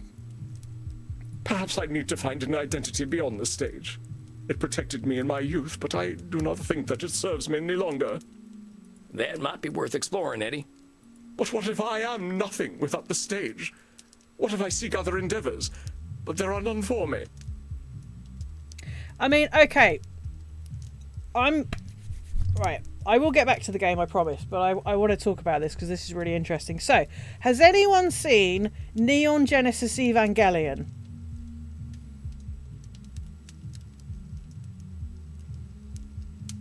Anyone seen it? Old series, new series, heard of? Okay.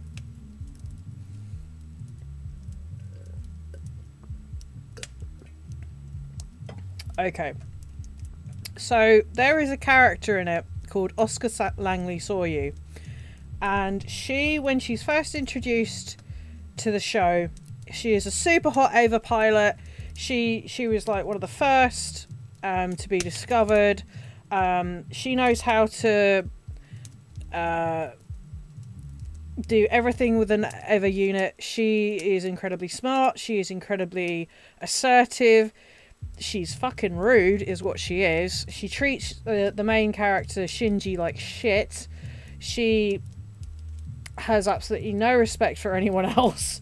She is an absolute terror. Honestly, I fucking hated her. She is an awful person. But as the series goes on, you learn about her trauma, you learn about what happened to her, you understand why she strives to be the best and tells everyone that she puts on this massive show. I mean, she's only 14 years old. She puts on this massive show of being the best pilot in the world, that she has to be the best. Everyone is shit underneath her. Shinji can't do anything right. He's shit. The other pilot, Rei, is a fucking doll. And she isn't anything like her, and yet somehow she's more perfect than her. She's got a massive chip on her shoulder, and you find all this out that, you know, she's had massive childhood trauma. There's a reason why, very similar to Edward, the reason why she feels this need to position herself as the best. And as you go through the show, she suffers major trauma as a result of piloting this mecha, shall we say, this mecha unit. And it gets to the point where she can't pilot it anymore. She loses synchronicity with it. And in the end, I believe it's in Death and Rebirth, where there's a scene where she's just laying in the tub and she's just basically, the city's been blown up around her and she's just laying there naked, just going, in this bathtub, just going, what's the point of me if I can't pilot the Eva? That was my entire existence. She had tied her complete self-worth and her existence to piloting this Eva unit, because that is all that she has ever known. That was the only thing that made her visible and made people see her and made people want her and respect her. And when she lost that, it just completely fucked her. And it also lost the connection to her past and her family. So in this respect, Edmund is almost the same. He has, well, you saw it with his own words. He basically, his entire self-worth and existence is based on acting. That is it. That is all he can do. That is all he's ever known. That is all he can do. And even in Undeath, he fought to protect that in really shitty ways, in very shitty ways, awful ways. But now he's this empty void. It's like, well, what is there? What can I do without acting? So, honestly, if you ever get the chance, do watch Neon Genesis Evangelion. I haven't watched the recent updates. We Are Not Alone. You Are Not Alone. You Cannot Go Forward or something. I can't remember what the modern updates are. I think that kind of goes into like a weird metaverse where they keep going into alternate realities. But if you watch the original Neon yes, the best part of it is he's getting therapy and that he's actually accepted that he needs help, which is the best part. Yes, more people should get therapy. Therapy is a very important thing that I think a lot of people should do, actually. To be honest, I think that's probably why the church this is we're getting into more theological shit now, so I apologise. I think this is probably why the church, especially the Catholic Church, has been around for so long, because they offered confessions. Now, admittedly, confessionals come with like a caveat of, well, you have to say 10 Hail Marys and pray to God and forgiveness and everything else. But in actually being able to talk to someone semi-anonymously and know that whatever is spoken in that confessional will never be heard out. Confessional born out of guilt, yeah. Confession born out of guilt. But there is this sense of release, of being able to spill your guts and just vent. Admittedly, you know, with Catholicism and other religions that use confessionals, there is an element of shame and guilt to it because of that, well, you need to pray to God and ask for forgiveness and blah, blah, blah, blah, blah, instead of going, well, you know what, think about it. And we'll talk about it again when you next come in.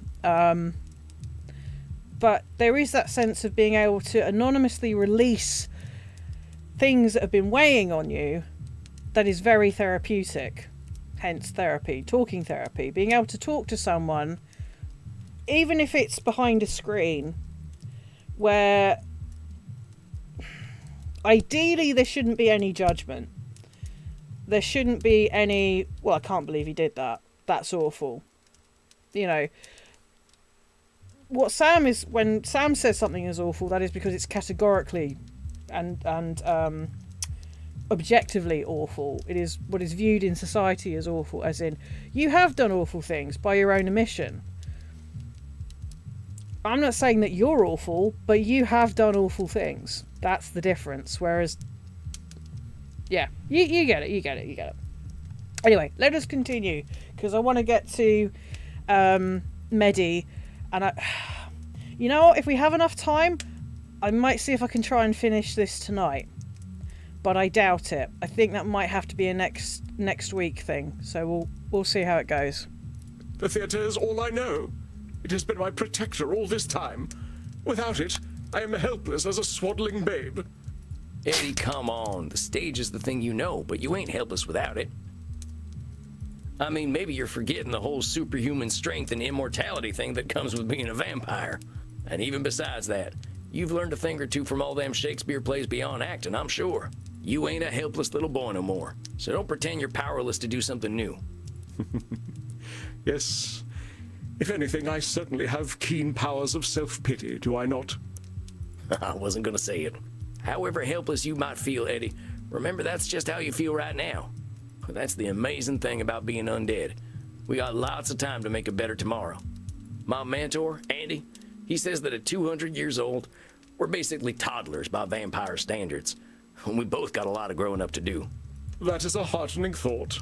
If we're doing life right, Eddie, we're always growing up. The trick is not to think we're done growing. Spoken like the bard himself. As he said, all the world's a stage, and I am barely past mewling and puking in the nurse's arms. I should be of a more mature mind, shouldn't I? Surely 237 years is old enough to be out of nappies.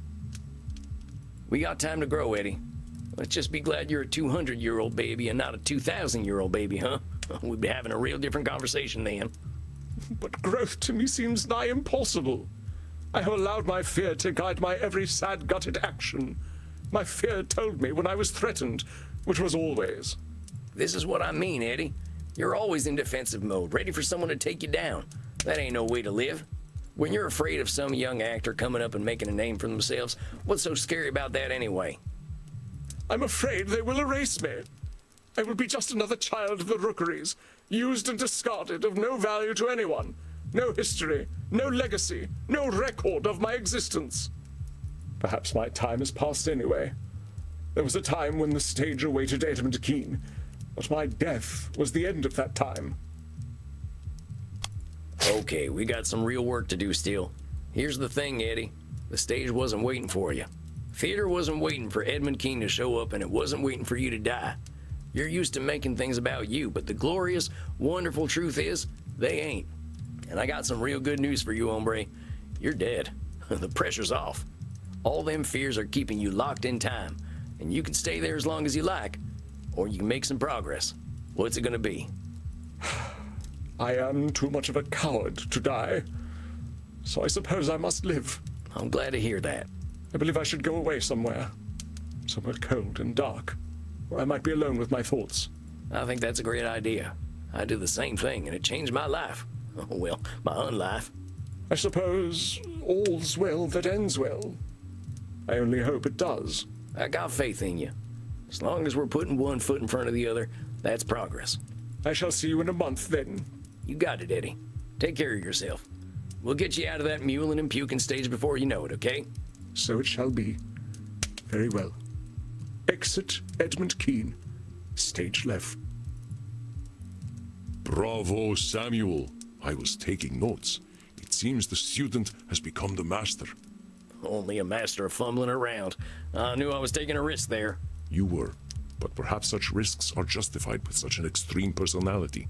He attempted to gaslight you, but you held fast and challenged him, sternly but fairly. You have a gentle nature. That must have been difficult. I didn't want to drive him off the edge. I just saw him close to making a breakthrough, and I didn't want him to start sinking again. Well, you can now count yourself among a very small number of therapists who have made a breakthrough with such a one. I do not count myself among them. And you let me handle Edmund? I had faith in you, Samuel. You affirmed it magnificently. Now, please, go downstairs and find a friendly neck. You deserve it. A drink sounds mighty nice right about now. You have a good night, Andy. Rest in peace, my dear friend. Yeah, okay, we're cooking on proverbial gas.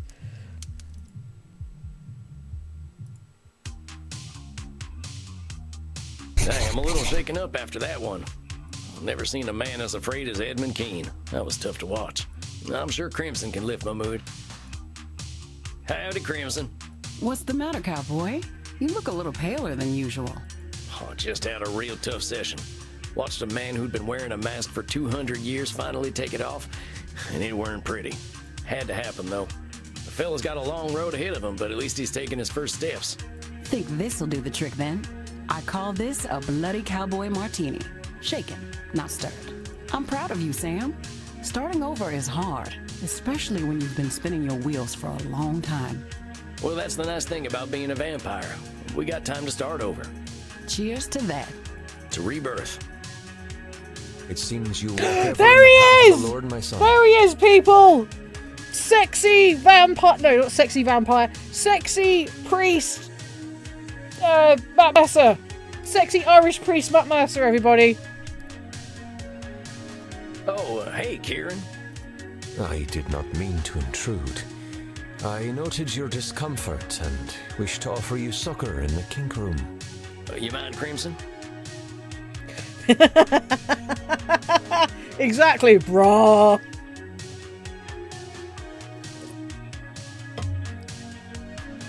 Not at all. Go drink your fill, cowboy. Come, my son. I will in a Now minute. then, I heard you speak of rebirth. Yeah, it's something we vampires have to do a lot of. I was just worried about one of my Should have clients got a having real trouble with Irish their person rebirth. to do it. Well, you know, if you've got a Matt Mercer, you may as well use him. That sounded bad. I know it is painful, my son. When we are born again, we leave a part of ourselves behind. I'm just trying to think of who else would do a really good Irish accent. Can Neil Newborn do an Irish accent? These are questions. An Irish person, well, yes, an Irish person. Look, Cillian Murphy is a lot of money, okay? There's only so much budget they had. Actually, okay, no. Actually, no. Who's an Irish person? Who is an Irish voice actor? There's loads of Scottish voice actors.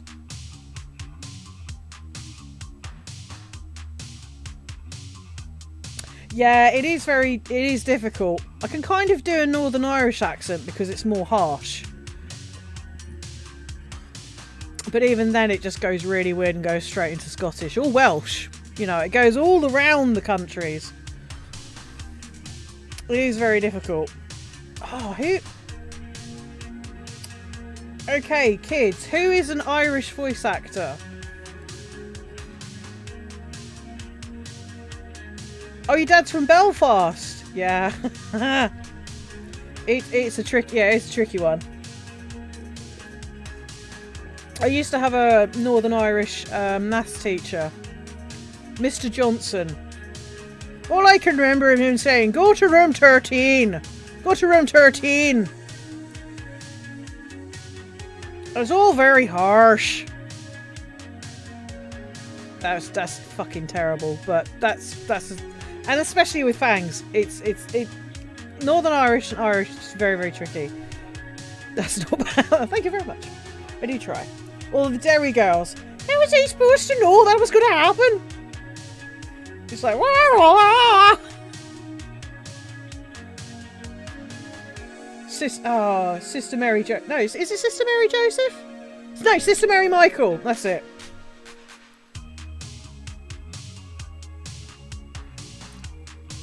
Oh, I love what's Siobhan? Siobhan. Most non-Americans sound alike to me. Oh, Dems fighting words. I'm joking. No, but okay, seriously, kids. Yeah, that is fighting talk. Oh, that's fighting talk. Oh. Hang on a minute. I'm gonna have to look this up real quick because I'm intrigued. Irish voice actors. Come on, kiddies.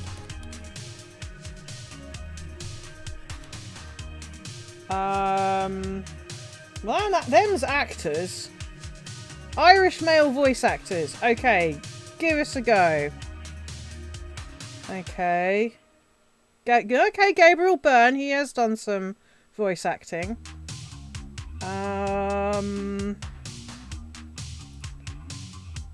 Patrick you see, that's an actor. I'm talking about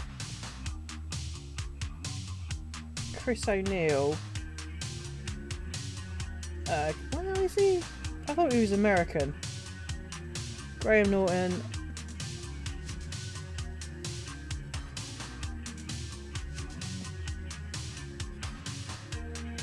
Joe Lynch. Oh wow, okay, no.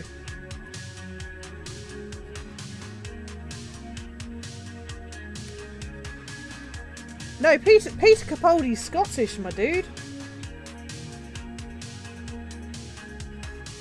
He's a Scotsman, my man.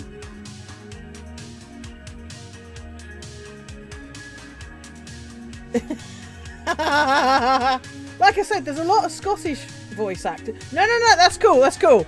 This is a learning experience. So sorry, we shouldn't. we shouldn't. Sorry, we're not accent shaming, because to be fair, as you said, for Americans, to be honest, with me and American accents, because I know there are various American accents, I have to admit, a Texan accent and a Southern accent, like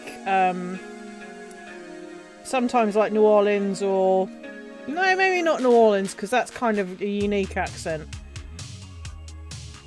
Yeah, no accent shaming here. I mean, fuck, I'm from Essex, so, you know, my accent should be absolutely goddamn awful. I'm just trying to think of, like, accents that I get confused, like, American accents that I get confused about. Like, Kentucky and Texas. Those two accents, for me, sound very similar. So, yeah, but there's no real... I mean, I might have to put this on TikTok and ask a question.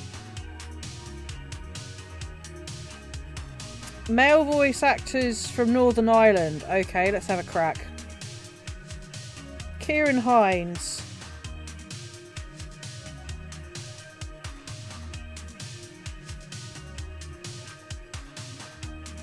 Yeah, but Kieran Hines is like... I shouldn't say actor. Oh, actually, you know what? I will say... Hang on a minute. I will say Kenneth Branagh. Kenneth Branagh is Irish. although most of the... Oh, he's Northern Irish, actually. He moved... I think he moved from Northern Ireland when he was an elder child, but to escape the Troubles. But he does have an Irish accent. He can do an Irish accent. And he was the Irish dude in Blue Eye Samurai. He was... Oh, what was the guy's name? He was the bad guy. He was the ginger bad guy. He was an arsehole. It's just absolutely amazing performance. But yeah, I honestly don't know. You know what? This might be a question to ask Beth Park. I'm fairly sure there were Irish voice actors in Baldur's Gate 3. But fuck me if I know who they are. It is a very beautiful show. I do like Blue Eye Samurai. I know some people find it problematic, but we'll say it's a fantasy. But it's... Oh, God. Such good performances. Such beautiful animation. Anyway.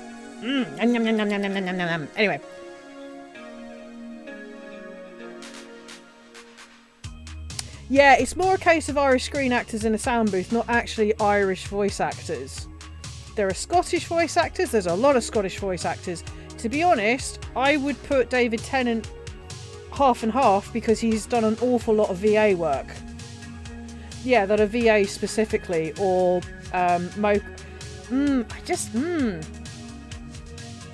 This is an interesting question. Anyway, we're getting off topic, and we need to crack on with this because we need to get to Medi. So, on to biting Matt Mercer Irish priest. Like the lizard who sloughs its dead skin, or the mortal who journeys into the mosh pit, we emerge purer than before. Sounds like you've got a lot of perspective on this stuff, Kieran. I know you must have questions, my son. Please, ask. From your spiritual perspective, can we ever truly start over? My son, you know the answer already. We beings of flesh and blood are also beings of judgment. However, we do not stand in judgment of mortals, but of ourselves. If you believe you have defeated your demons, then you have. Yeah, that's true. Reminds me a lot of should statements. And defeating demons is pretty badass, ain't it? Yes, it is the demons who should fear us, my son. Did you have more questions?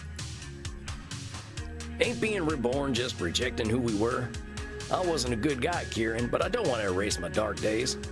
My son, only in Christ do we truly receive absolution and become beings of pure light. Our darkness defines us.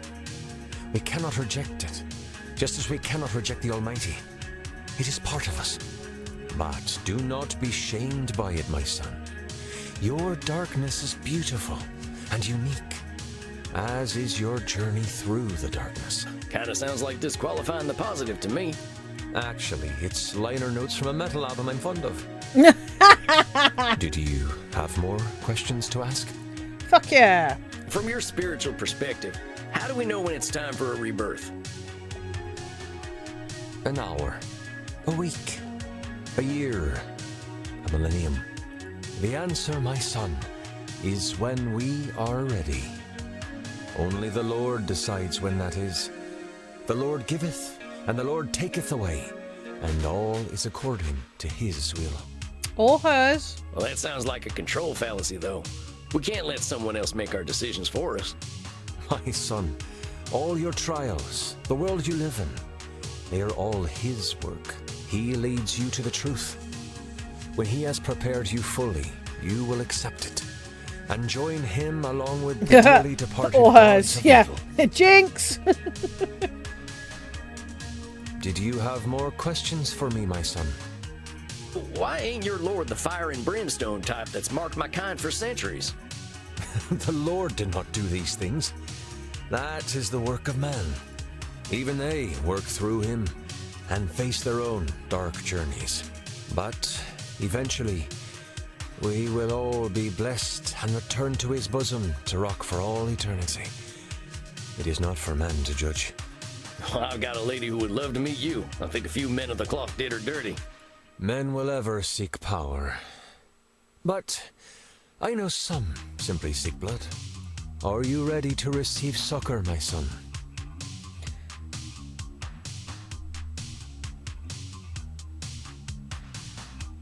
Man is the work of God. Ooh. God is the work of man. Ooh.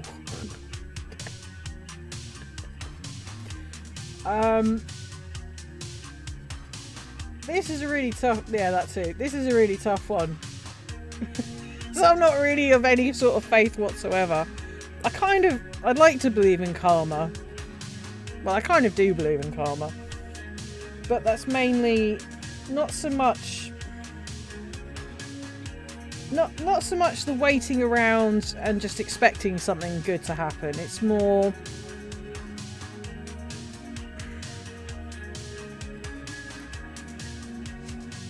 It's like the Girl Guides thing. If you treat people nicely, they should treat you nicely. Of course, that doesn't always happen. But generally speaking, if you want to be treated nicely, you should treat other people nicely, and vice versa, and so on and so forth. Anyway, we're about to bright a priest. I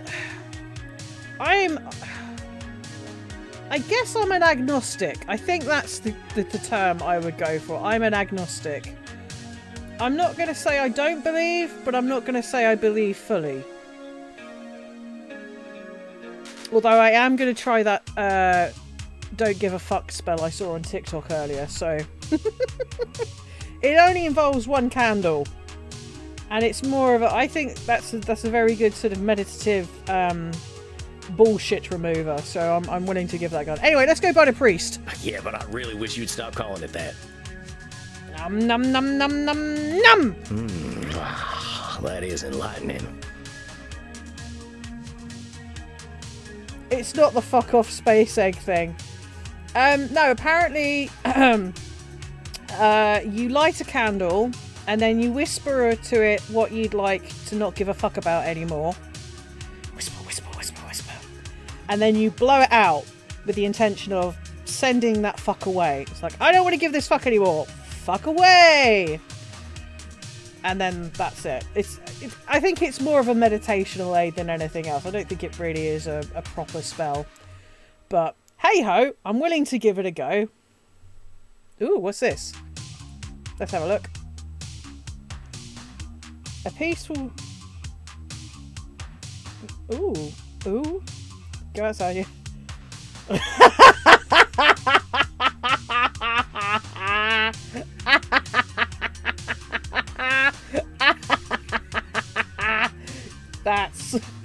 That's awesome.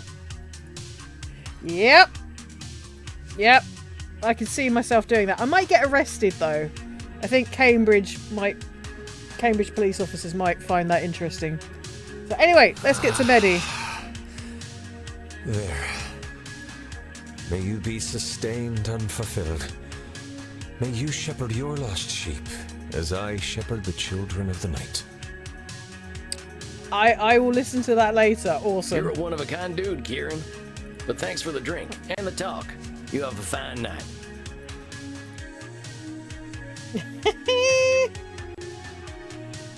Godspeed, my son. Awesome. Hang on a minute, I want that one.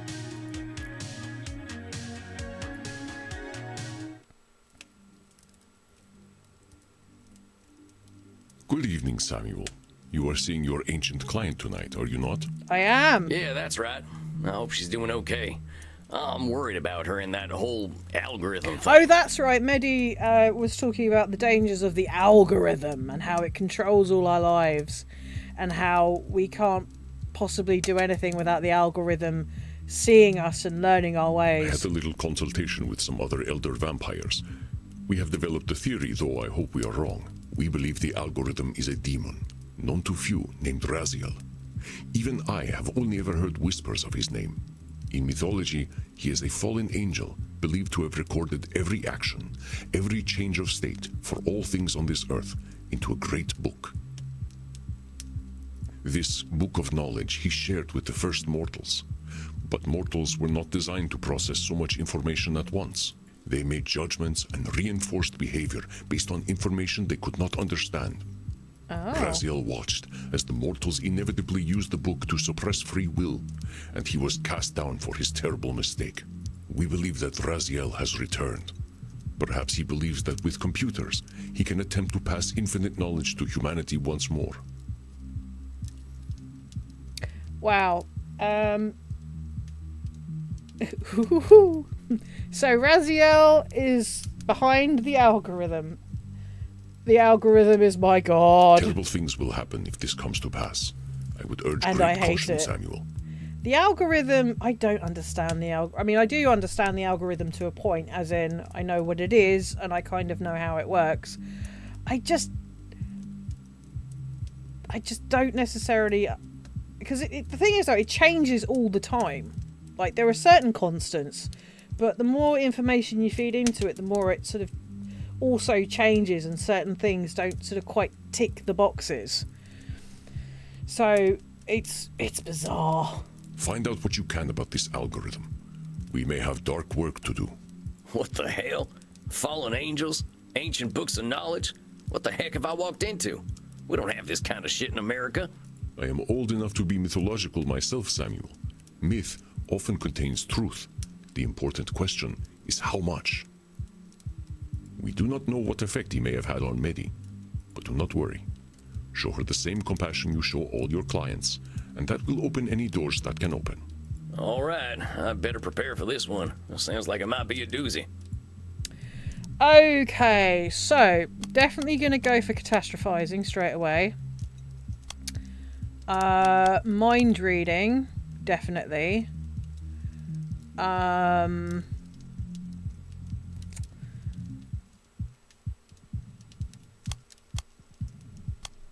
Always right.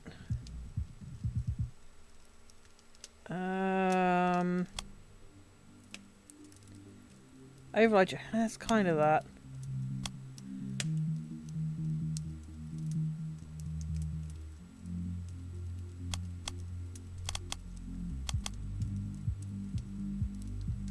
I'm gonna go for should statements. Okay, let's just save.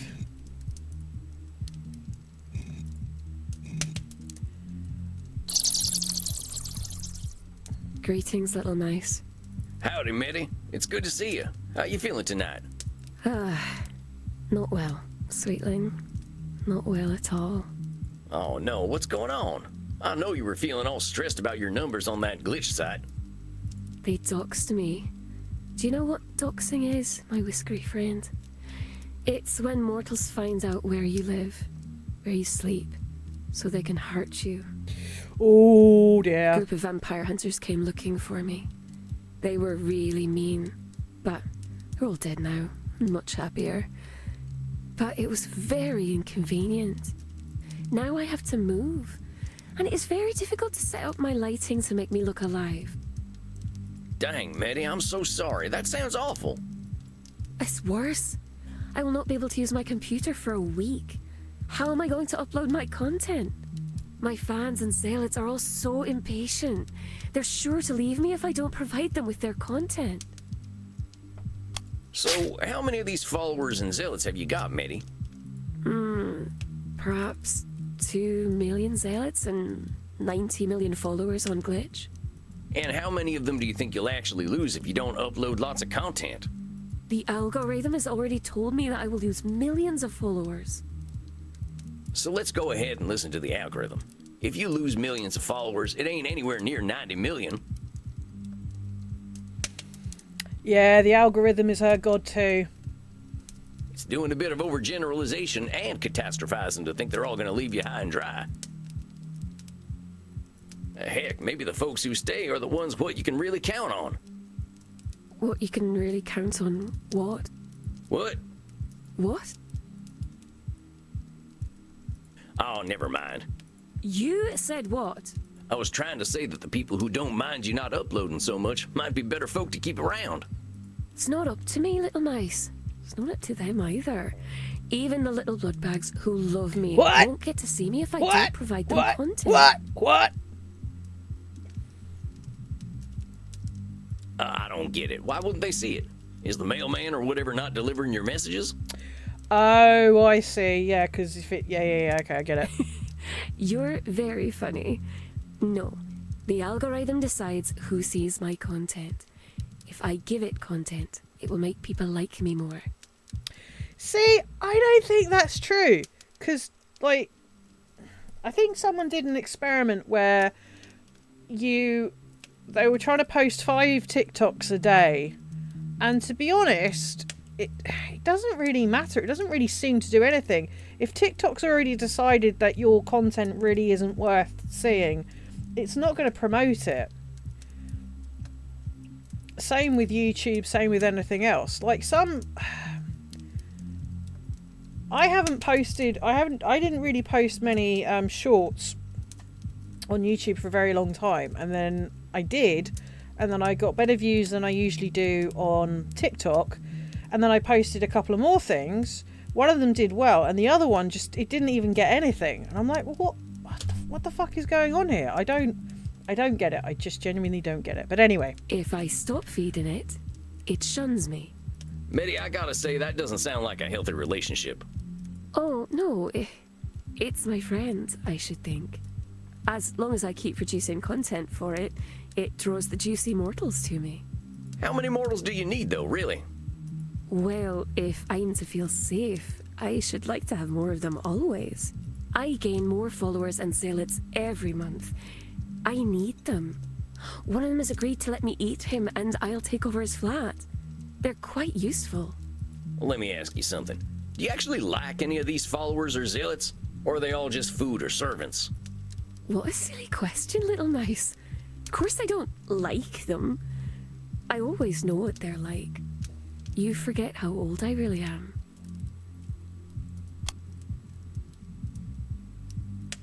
Oh, now I gotta challenge you on that, miss. I know you got a lot of followers and zealots or whatever they're called, but that don't mean you know all of them. Now, I'm sure you know a lot about mortals on them websites you're using, but that ain't all mortals, and all mortals ain't them. It's not just them, though.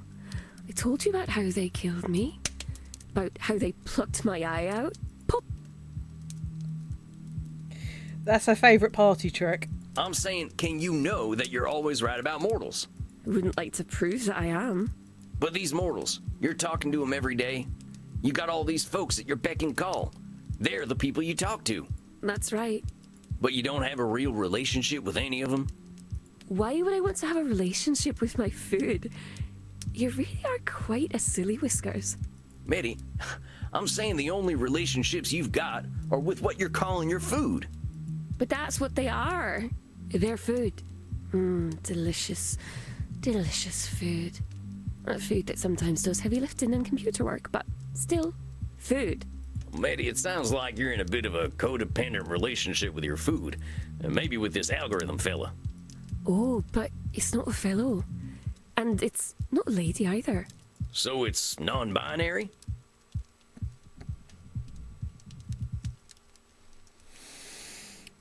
Oh, that is by far the best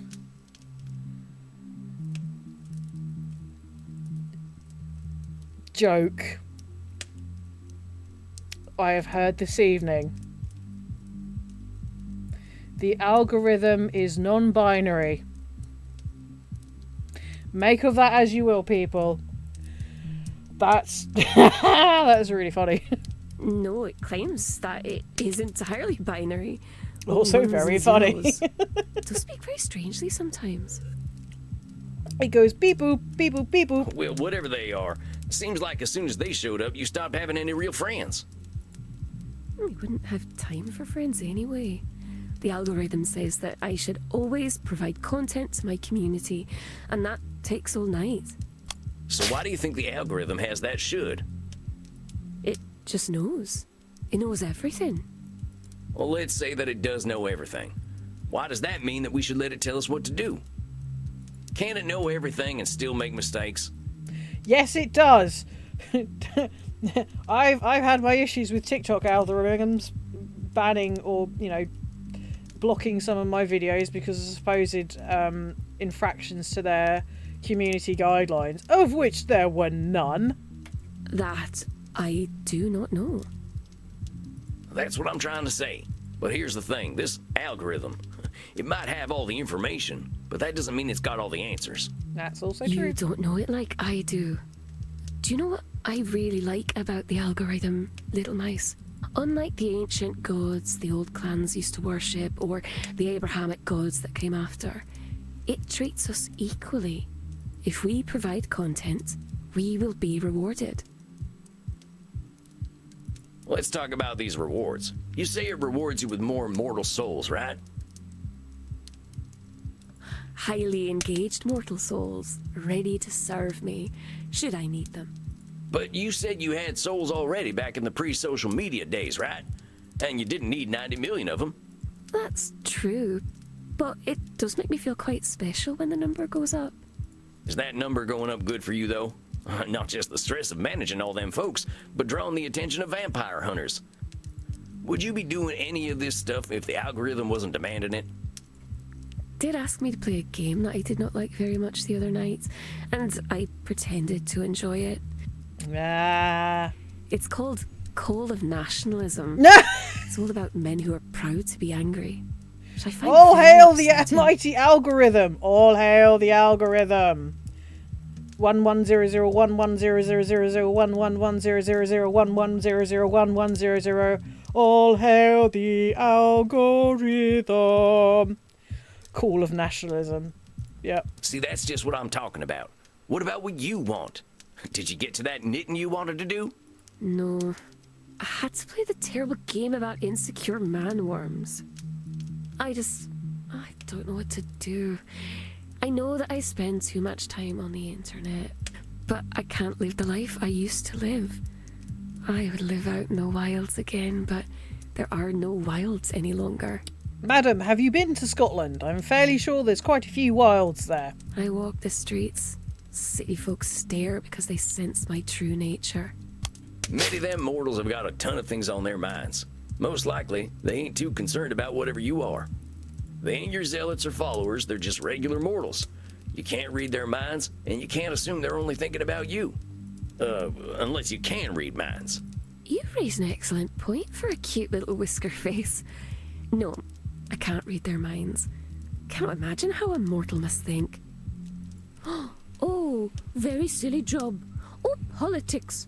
Oh, Grimm's. Well, you ain't too far off. The experiences I've had with mortals have not been happy ones. My pink-nosed, scrabbly-clawed, long-tailed friend. Well, these mouse descriptions are getting kind of long. You just don't understand what a mouse you are. It's the mortal's fault I must lock myself away in my flat. It's the mortal's fault that I have to use the internet to survive. Meta, you're acting more helpless than you are. You're 1,800 years old. You gotta know there's a heck of a lot of ways to solve a problem, but you're predicting doom based on that perceived lack of control. I mean, heck, at your age, you're probably a billionaire, right? Maybe. I think so. Probably. I don't like to deal with money. Yeah, definitely blaming. Well, unfortunately, I didn't choose the right one, but it does also fall into catastrophizing. So, that kind of helps. Betty, there are mortal billionaires who live in bunkers and do depraved shit even we vampires couldn't imagine. I reckon you could spend a few bucks to be left alone. But also, you're spending a lot of time on mortals you don't like. Would you be very fond of mortals who did this to you? Well, no, I wouldn't. And I didn't say you should. But you gotta admit, you're giving a lot of time and energy to people you don't like. You're resenting them, and I can't blame you. Of course I resent them. They're all quite awful. Any one of them would hurt me if given the chance. Maybe I gotta say, that's some Nosferatu thinking. You've been around a lot longer than me. I know we both spend a lot of time in nature, and nature has a good way of disavowing us of our more extreme beliefs and overgeneralizations. I suppose that's true. I once saw a wolf and a deer having a romantic relationship. Well, at least there was quite a lot of licking involved. Oh, I didn't see nothing like that, but maybe I would have if I'd stayed in the wilderness longer. Let me ask you a question. If you're thinking all these followers of yours are a certain way, What if you're right? Very frustrating, Silly Whiskers. You keep telling me that I'm doing cognitive distortions, and then you say they're correct. Well, I'm just wondering about these mortals the algorithm sends your way. What does it say about you that makes them check you out in the first place? Well, I suppose it shows them that I'm pretty, and that I play video games they like. And they might get to see my body parts. Do they know that you're clever and funny? Do they know that you've got more life experience than they could ever reckon? There's no time to talk about that kind of thing, Silly. They scroll past streamers very quickly. I have less than a second to make an impression. That's what the algorithm tells me. You can't really get much of an impression in a second. So you got all these millions of mortals following you because you're easy on the eyes and like some of the same video games they like? More like easy on the eye. Yeah, right, that's pretty funny. Okay, I get it. But the point is, if the algorithm is sending mortals your way based on good looks and some video games, you ain't getting people who like you for you. You're getting mortals who want content, not medi. Frankly, it ain't no surprise that you don't have much respect for them. You're very sweet, little mouse. But the algorithm knows what mortals want, and it's not me. They want my body and my video games. I don't have anything else they want. I am certain one who has lived for nearly 2 millennia has more to offer than looking attractive while playing video games. You're very sweet, little mouse. I am certain. You're very sweet, little mouse. Maybe far as I can tell, the algorithm doesn't know anything worth a damn if it thinks mortals all want the same thing. Worse, it's making you say things like, I don't have anything folks want. You're disqualifying the positive things about yourself they're all missing out on. Pardon my saying so, miss, but you don't sound like anyone I've ever met. You think of things in ways no one else does. Mitty, you're as interesting as it gets. Don't let this stupid algorithm reduce you to your looks and the games it tells you to play. It's insulting all I that want you her are as a money. unique individual. I could very much deal with the money. I understand what you're trying to say, Willy Whiskers McMouseface the Third, but you don't know the algorithm as I do. If I ever get a rat,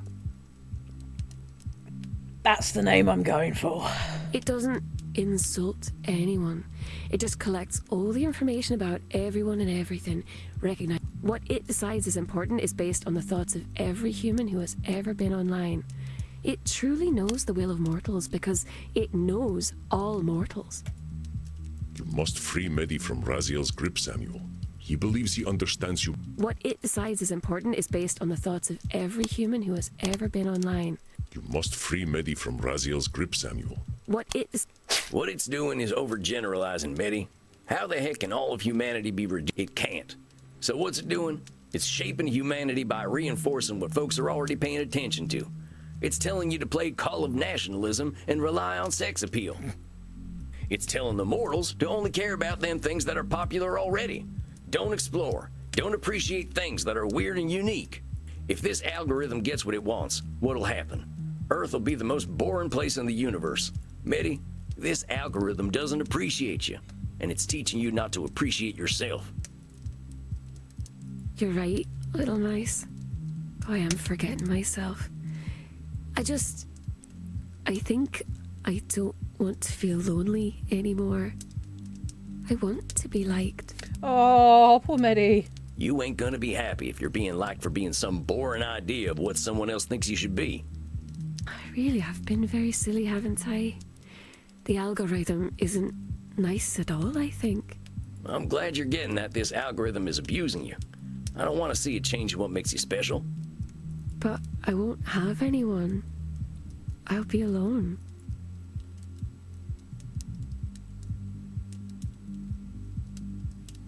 Right, I'm gonna save.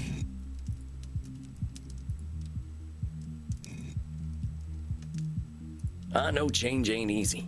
You had to adapt to a world of technology and machines already, and I can't imagine how tough that must have been. But you're a tough one, Mitty.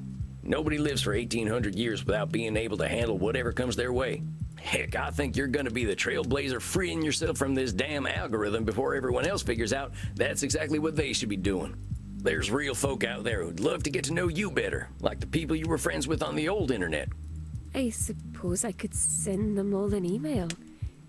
Do you think they'll remember me?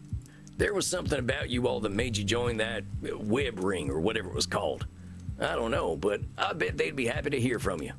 I think I will send them a message. They were all very strange, like me. We're all strange, Mitty. We're all individuals. I'm not. Maybe they were just your... You are very sweet, little mouse. I could give you some of my zealots if you like. They'll do what I tell them to do. Oh, that's okay. I'm happy letting them live their lives freely. They deserve to find out what they actually like, too. You are very soft and squishy for a vampire. But I will message my old friends. And if you're gonna do this streaming thing, try streaming things you honestly enjoy. Make a new account, be yourself, and see who shows up. I think I will do that. I'll keep my only zealots, though. They can be very useful. You do what's best for you, and don't let anyone but you make that decision. You are so very sweet. Are you sure I can't take you home and let you run on a wheel all night? I'm pretty sure. I'll see you next month then, right? I want to hear all about how you're handling your weird self. Oh, but you are a very, very naughty mouse with a very dirty mouse mind. I don't think that's quite what he meant. I didn't mean it like that. You are very funny. I will see you in a month then. Now I shall become a mouse too, but with wings. Excellent work, Samuel. We cannot know for sure, but I believe Medi understands the source of her discomfort. Ooh, got another achievement. Woo woo. How many achievements is that? I think that's 3 or 4 tonight. You think this Raziel is gonna get upset at losing her? If I understand correctly, Raziel has no power if he is ignored, but he is unusually tempting to listen to. It sounds as though he has the mortals quite beguiled, and many of our kin as well. But you give me faith that he can be defeated, one individual at a time if need be. I ain't never defeated a dark god before. There is a first time for everything, my dear Samuel. After all, haven't you been dancing? You really gotta bring that up, huh? Mostly for the reaction. Now, my friend, make sure you get something to drink. You shall not have trouble finding willing necks, I am sure. You are becoming quite the celebrity at Immernacht. Yay! We want Sam to get laid. Beating fallen angels is thirsty work. I'm ready for a drink. Slake your thirst then, my friend. Rest in peace. Okay, who are we going to meet now? If we're going to meet anyone at all.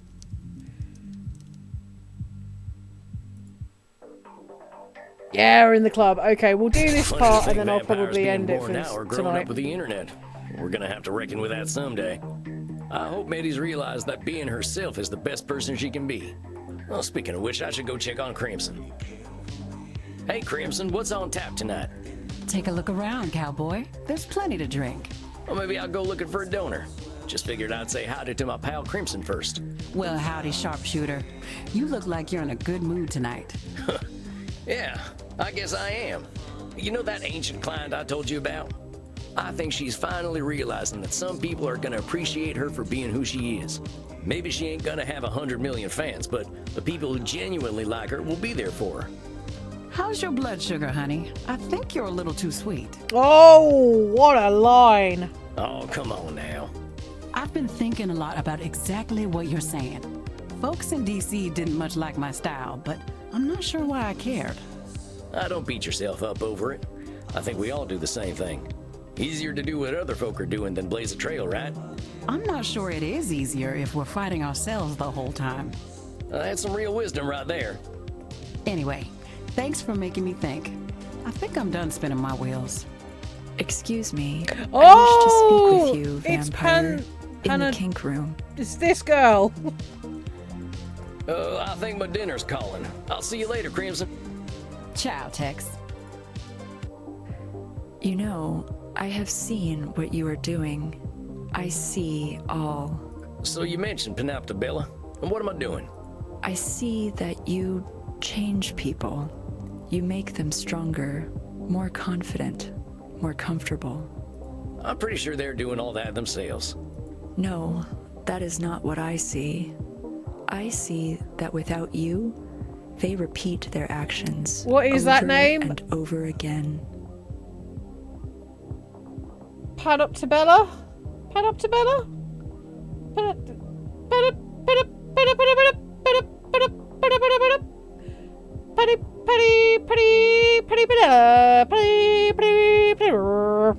Usually, I can see the future because people repeat themselves. But you make the future uncertain. I do not like what I cannot see. Well, why do you need to see everything anyway, Panoptabella? Ain't it exhausting? To see all is to see danger and avoid it. Oh, okay, this is where we're heading. I see that you wish to say something, but are holding back. Well, I try to do my therapy stuff just in therapy. It ain't right to be analyzing folk without their consent. Then consent is given. To see all is to see danger and... Well, see, what that is a control fallacy. It's a kind of cognitive distortion. The future's always got elements we can't count on. You can be prepared to a certain extent, but you ain't ever gonna know everything. You can only see what's in front of you, after all. Interesting. Then what do you believe I should do? Well, just that. See what's in front of you. See how you feel about right now, not yesterday or tomorrow. Right now, you can see. I see. Yes, I see that. I would like you to drink from my neck right now. See, that wasn't so hard. Okay, yeah! I see more clearly, vampire. I thank you. And I thank you for the blood. I hope your torpor is most satisfying. I shall see myself out. Oh, yeah. Good night, Panoptabella. Panoptabella! Panoptabella! I think that was a pretty successful night. Coffin time for old Sam. Yeah.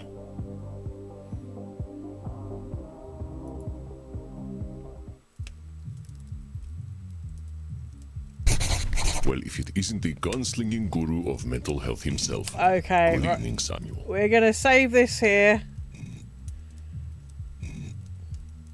Hang on, let me just double check I have saved that. Yes, I have. Cool. Very, very... Oh, exit. I'm a bit paranoid when it comes to that. Right, let's whack on the old music.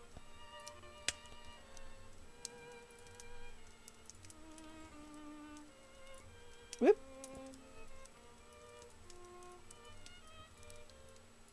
There we go. Woo! Okay. So that went really, really, really, really well. Why is that so low? Oh, it's because of that. Oh, shit. Okay, let me turn that down. Oh, nearly. There you go. I'm still getting used to this. Oh, well, that was really, really good. We had a really good session. That certainly took my mind off a few things, so that was always good. We had a really good breakthrough with Dr. Drain. We had a really good breakthrough with Isabella Dieste, even though she looked like she was going to rip her head off. Edmund is basically on the mend, sort of ish. He's still got a lot of work to do. And Medi, we managed to sway her to believe that, you know, just responding to everything that this algorithm tells you to do isn't the best way. So that was pretty good. So yeah, I'm kind of annoyed at myself that I haven't chosen the right cognitive distortions to sort of focus on, and I haven't quite managed to get 20 in a row, but I'm hoping next session I can do that. That would be really nice if I could do that. If not, I think I might have to go back and play the game at some point and try and complete all the achievements. But we got some really good achievements actually. If I exit it out, I might be able to see what I got. What I got on my Steam. Where's Steam? Come here, Steam, you saucy minx. Library, here we go. Let's have a look at who's playing. Someone's playing it. Baldur's Gate 3 at the moment. I think it might be Megan. I have a feeling it might be Megan. So I've got 2 rare achievements. I've got data driven, helped free Medi from dark influence. Yeah, Megan's oh, she's streaming it. Hey, okay. Well, in that case, we might do a quick raid then. Why not? Let's do a fucking raid. I haven't done a raid for a while because usually I end up streaming so late that nobody's still kicking about. So we might just quickly do that. So I've got 17 out of the 27 achievements. That's 62% done. That's pretty awesome.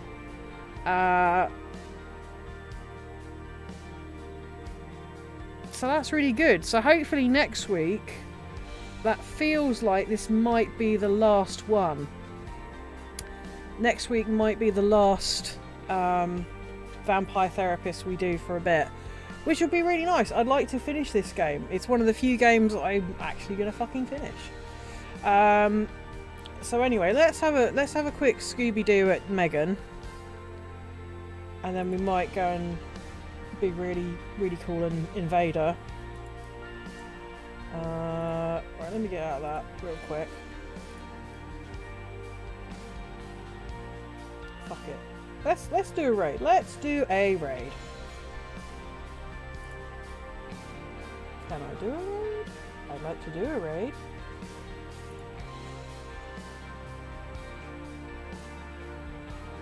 Oh, raid channel. Here we go. Hooray!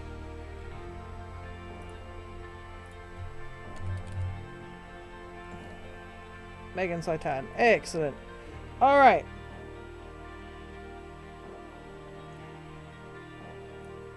Okay, so if everybody's happy, whoops, sorry, I'll just set that up. If everyone's happy, we will go and quickly raid Megan. And I will see you tomorrow for something else. Thank you ever so much for sticking with me. Thank you very much for listening to my bollocks, and thank you for yeah, just thank you for being here. You guys are real pals and I love you loads in a platonic sense and not in a weird parasocial sense. Okay, ladies, guys, let's go raid Megan. Are you ready? Are you ready, kids? We're going to raid Megan. 3, 2, 1, let's go boogie.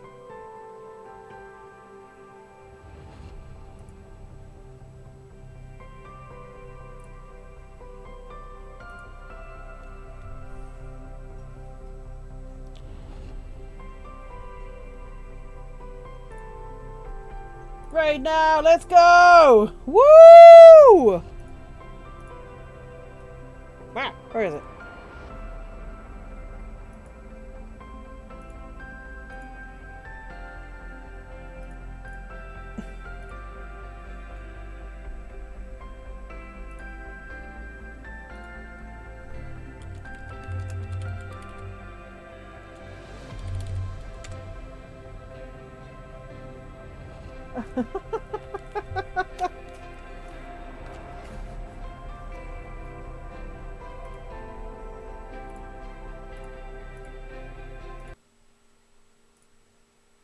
Oops, I should probably stop streaming.